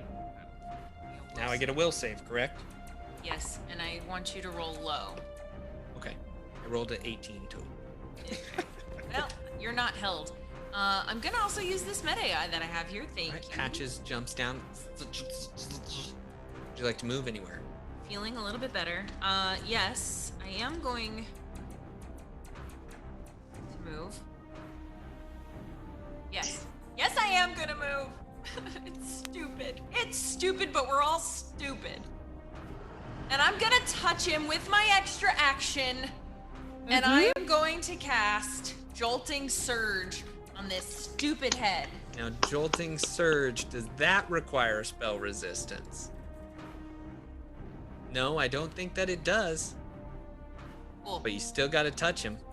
I'm gonna touch him. Oh, no, it definitely does require spell Okay, resistance. then I'm gonna do spell resistance. Oh, that's a 19. Boom. So, okay, You got him. so I hit him. Now, was that spell resistance or was that your touch attack? That was my spell resistance. All right, so roll a touch attack. Okay, that is +4 is gonna be a 21. That hit him. And Jolting Surge is 4d6. Does he have anything well, it doesn't matter, I hit him. Okay. 12, 13, 14, 15, 16, 17, 18, 19, 20, 21 points of damage. 21 points of damage. He slumps to the ground. Yeah, slump. He's on one knee. He looks up at you all, and he smiles. You're all so stupid. Don't worry. It doesn't matter if you all brought her right to us. As he says that, the collar around his neck lights up, and all these little nanites just eject into his body, and you see his eyes fire up. Just, they crawl up into his brain. Within seconds, his brain and head shrink and shrivel into nothing, and then consuming all the way down into his body within 6 seconds, the Azure known as Dosk is no more. What? But his words will still haunt you. You brought her right to us. And we'll pick it up next time. Yeah, but wait. but no, wait. Who was he looking at when he said that? Yeah, where was his eyeballs? Where was his Looking eyeballs? directly at Captain. Knew it. He's looking at me? Yes. Like Everyone- like it was me that I brought am I the her? I You're guess the we'll have her. to figure that out next time. Aw. But for now, we are at our time. We're over our time. I told Jess I would not keep her late. I'm sorry, Jess. If you have to bounce, feel free to turn your camera off right now and know that I love you as a friend. So don't worry about it. I want you to know that I don't love you as your game person. Ben, You we got killed, a lot. You. We got Sorry, a go lot. ahead. We got a lot of donations at the end, so we can keep our donations for next time. You know what? Hey, you know what? We did get a lot of donations right at the end, and so I will allow them to stay as they were. Okay. Thank you. Oh, thank goodness. Thank you guys. Thank you. All. Thank you. Thank you. Including, Also- no, I already used that extra action, so that's gone. But the extra actions will not stick around. They always are a one-time thing. Just to let you guys know, we're thankful for everything that you are here for. We love seeing you here. Next time, yes, there is one more episode in our season of Things in Space. Is next Saturday, and after that, you guys are off for. I mean, I don't think there's anything going on for the next couple of weeks, except for Atari is still going on. But I think even that is taking a Christmas break. So for right now, let me give you out the schedule for next week. Tuesday, you've got a little Rise of the Runt Lords coming in. Wednesday, on Paizo's Twitch channel, you got Troubles in Atari. So that's going to be a fun Wednesday night for you. And then don't forget, you're getting a double dose of Runt Lords next week, because Thursday of next week we have our own season finale for Rise of the Runt Lords as well. You want to be there for that. There's going to be an awesome giveaway during that stream, so make sure you're checking out. I haven't given it away what it is yet, but I'm telling you, you will want to be there for this one of a kind thing that you literally can't purchase right now. And then on Saturday, it is the season finale of Things in Space, right back here at 6 o'clock. Are we talking about prizes? Because I am. Norse Foundry is doing another giveaway for Things in Space. We got a big one coming down. I don't know. I felt like for crits and giggles, that was pretty fun when we did the whole, Norse Foundry power up. And I gotta say, I asked again, and they said, "Yep, we're going for it." So we're doing another Norse Foundry power up next week. You have 3 opportunities to win 3 prizes. So make sure you are checking out all of that. As you saw right now, this story got a little bit more serious. Things are dangerous down here at the basement of the EOS Athletics Club. They don't get easier. So we'll see you next time. Well, before we do that, let's take a second and look at our follows and any donations that we might have missed. I do, and then let's read chat just like a couple of seconds. Cool? One from a little bit ago before Dosk self-exploded. It's Lucas Martinez said, "And suddenly, Mims comes busting through the door on his space Vespa and runs over the flame dwarf." If only. If only, Mims.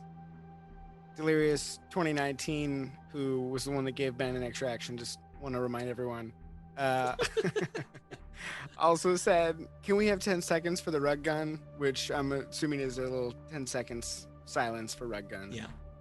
I'll be taking a full 10 hours for myself after the stream. I'm going to talk through that 10 seconds, okay? Okay. Is that all right if I just continue to please. show no respect for the rug gun? Please. You're the DM, so please. I'm And by gonna keep DM, talking. I meant that's what Jessica would have said. I said DM. Are we all allowed to turn our cameras off now? Got a message from Gary K who says, "Jessica almost jumped through the camera at Ben." Well, Cadence donated, giving a stim pack and anesthetic dart to each player, but definitely not to Ben because I hate him at the moment. Ooh. I'm sorry that you feel that way. Good one. Good I one. love you. Cadence, yeah.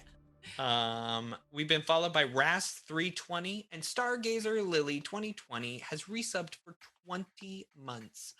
That's awesome. B McAllister says, "So next week we need some good wild magic and everyone to hurt Ben." We'll see what happens. But for now, we'll leave you at this point with a lot of questions, not a lot of answers. We'll see y'all next time for some more Things in Space.